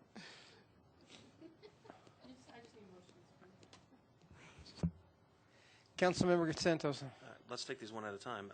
Mayor, I move that we appoint Dan Benavides as the layperson. All right, I'll second that. Councilmember Bagley. I think that Dan is awesome. Love Dan. But I think in this particular case, the experience that, Maria? Vicky, sorry. Vicky Santa Maria. Yeah. She's awesome too. She's she knows what to look for in a judge. Whereas Dan, he has a big heart, and he's a smart guy, and loves Longmont, and will say nothing negative about Dan. But I think that when we're looking for a judge, we want somebody who's been in that courtroom and knows what they're looking for and has the experience to say, this is good, this is bad. Mm-hmm. And so I think we should vote Vicky. Councilmember Santos. Thank you, Mayor Coombs. Well, they both interviewed great. They did. But I feel Dan is going to be able to ask the hard questions of a candidate that I did not get the sense when we had our interviews with Vicki. If there was a second person, we could, two lay people, I would, both of them would be fantastic. But I think Dan is going to be able to ask those hard questions of a potential candidate in an interview that, well, anyway, I think he's better adapt to do that. Excuse me. Councilmember Finley. Thank you, Mayor Coombs. Either one of these people, I think, would be awesome, and I will have a hard time. I still am having a hard time thinking of which one to pick because I think they'd both be great. I honestly don't know which one to pick, to be honest with you. I don't. Dan, I think, would be a great person. I think that he understands the process as Vicki does, but as an outsider, we're looking for a layperson for this position, and I think as a layperson, he will represent more of maybe what we're looking for. Vicki is more of an expert, and Dan is a layperson, and I can see value in both, but I'm leaning towards Dan. Yeah. Well, see how this is going to end up. It is really hard because I think they both, I agree with Brian is that, Vicki works in this world and knows judges, seen judges, knows what works and doesn't work, so she'd be excellent. But nobody loves the city of Longmont as much as Dan Benavides does. So, yeah, it's tough. Councilmember Christensen. Can't we have two? No, I agree with what everybody's been saying. This is very difficult because they both are, excellent human beings, and Vicki has an enormous experience. But as we all know, Dan is just nobody's got more love for Longmont than Dan. So I don't know. Okay. Well, we've Love does not necessarily always equate to being able to identify. That's true. I'll also say that Dan's been a part of this process before. And look. Don't get me started. That's what I'm saying. I'm just saying. Let's do this with Mike's. Councilmember Santos. Again, I just. Vicki they both interviewed well. If we had two, they would both be on it. But I think Dan's going to be able to ask, again, those hard questions, those uncomfortable, well, Councilmember Bagley, he was a part of those council members that hired the current judge.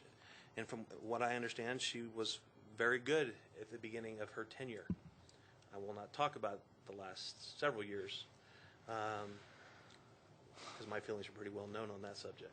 However, I think being able to ask those questions that just can't be asked, I think Dan's going to be able to ask them and not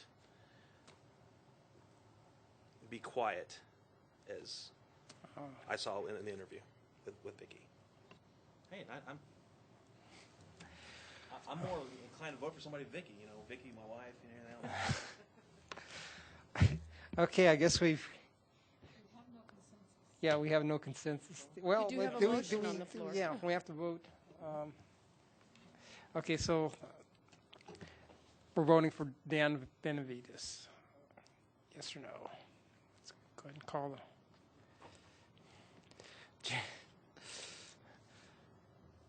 the. Okay, it's Dan Benavides has got 4 votes, and so Brian, Councilmember Bagley and Councilmember Peck descended. And Dan will do a great job. Yeah. So what if Okay. What?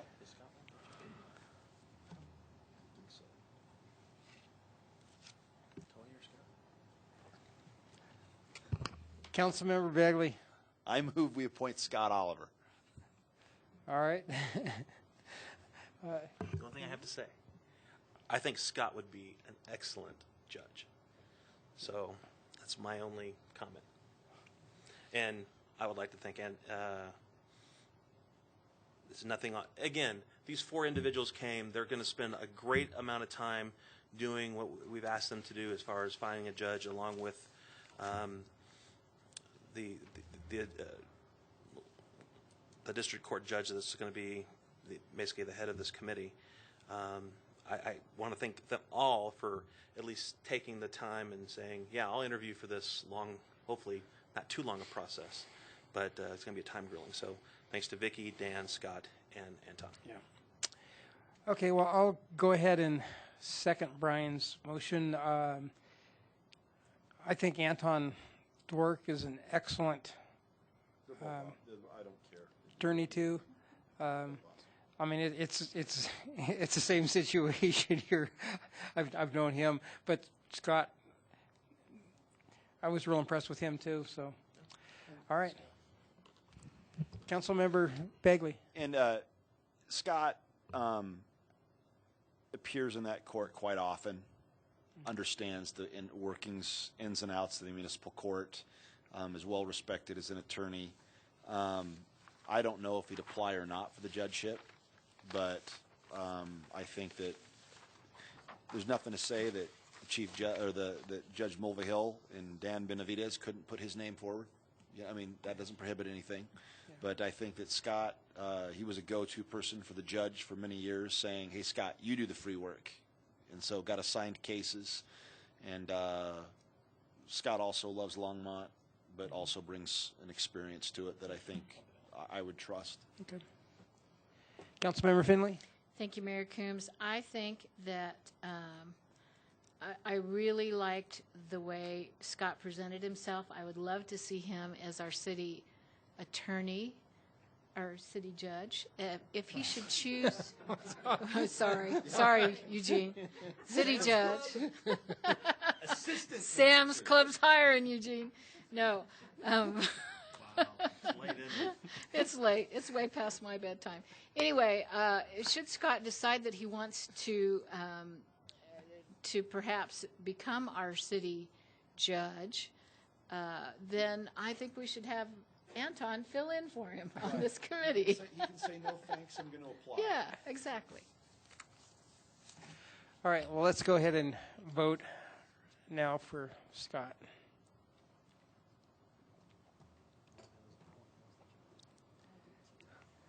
Okay, that passes 4-2 with Councilmember Christensen and Councilmember Santos dissenting, and Councilmember Moore absent. Mayor Coombs, if you're serious, I will ask Scott when we call him tomorrow first, before we appoint him to this. Okay. Yeah. Okay. All right. And if he is serious about applying for the job. Oh, force the smile, Eugene. Force it. Just force it. There you go. There you go. Funny joke. All right. It's breaking down fast. So I guess we're done with that now, huh? So now it's time for final call, public invited to be heard. Is there anybody from the public who'd like to come and speak at this point?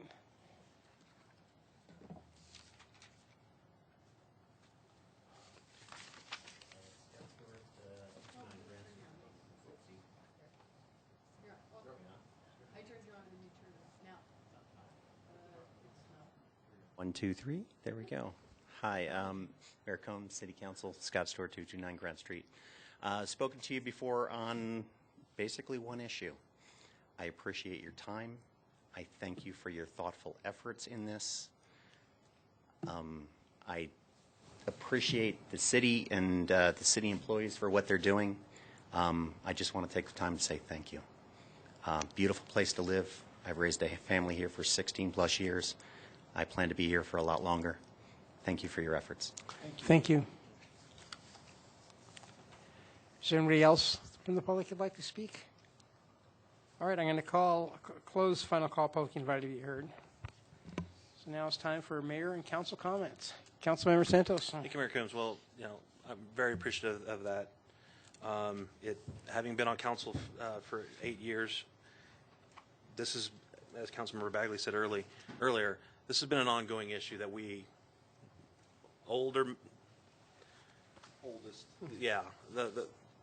being on council the longest to the newest member of council, we've all worked on trying to find things we can do regarding the airport in Mile High. So now that issue is almost put to bed, just want to report back on National League of Cities. I was able to hit at least 5 congressional offices in the week that I was there. Councilmember Finley, myself, Councilmember Moore, and City Manager Harold Dominguez. We met with Senator Bennett and Senator Gardner's office. Very productive meetings. We talked flood recovery, which was the main issue. I know there are other issues for National League of Cities, but when we're in front of our members of Congress, I hit home the local issues first and foremost. I met with Councilmember, I'm late. Met with Congressman Ken Buck's staff on Friday.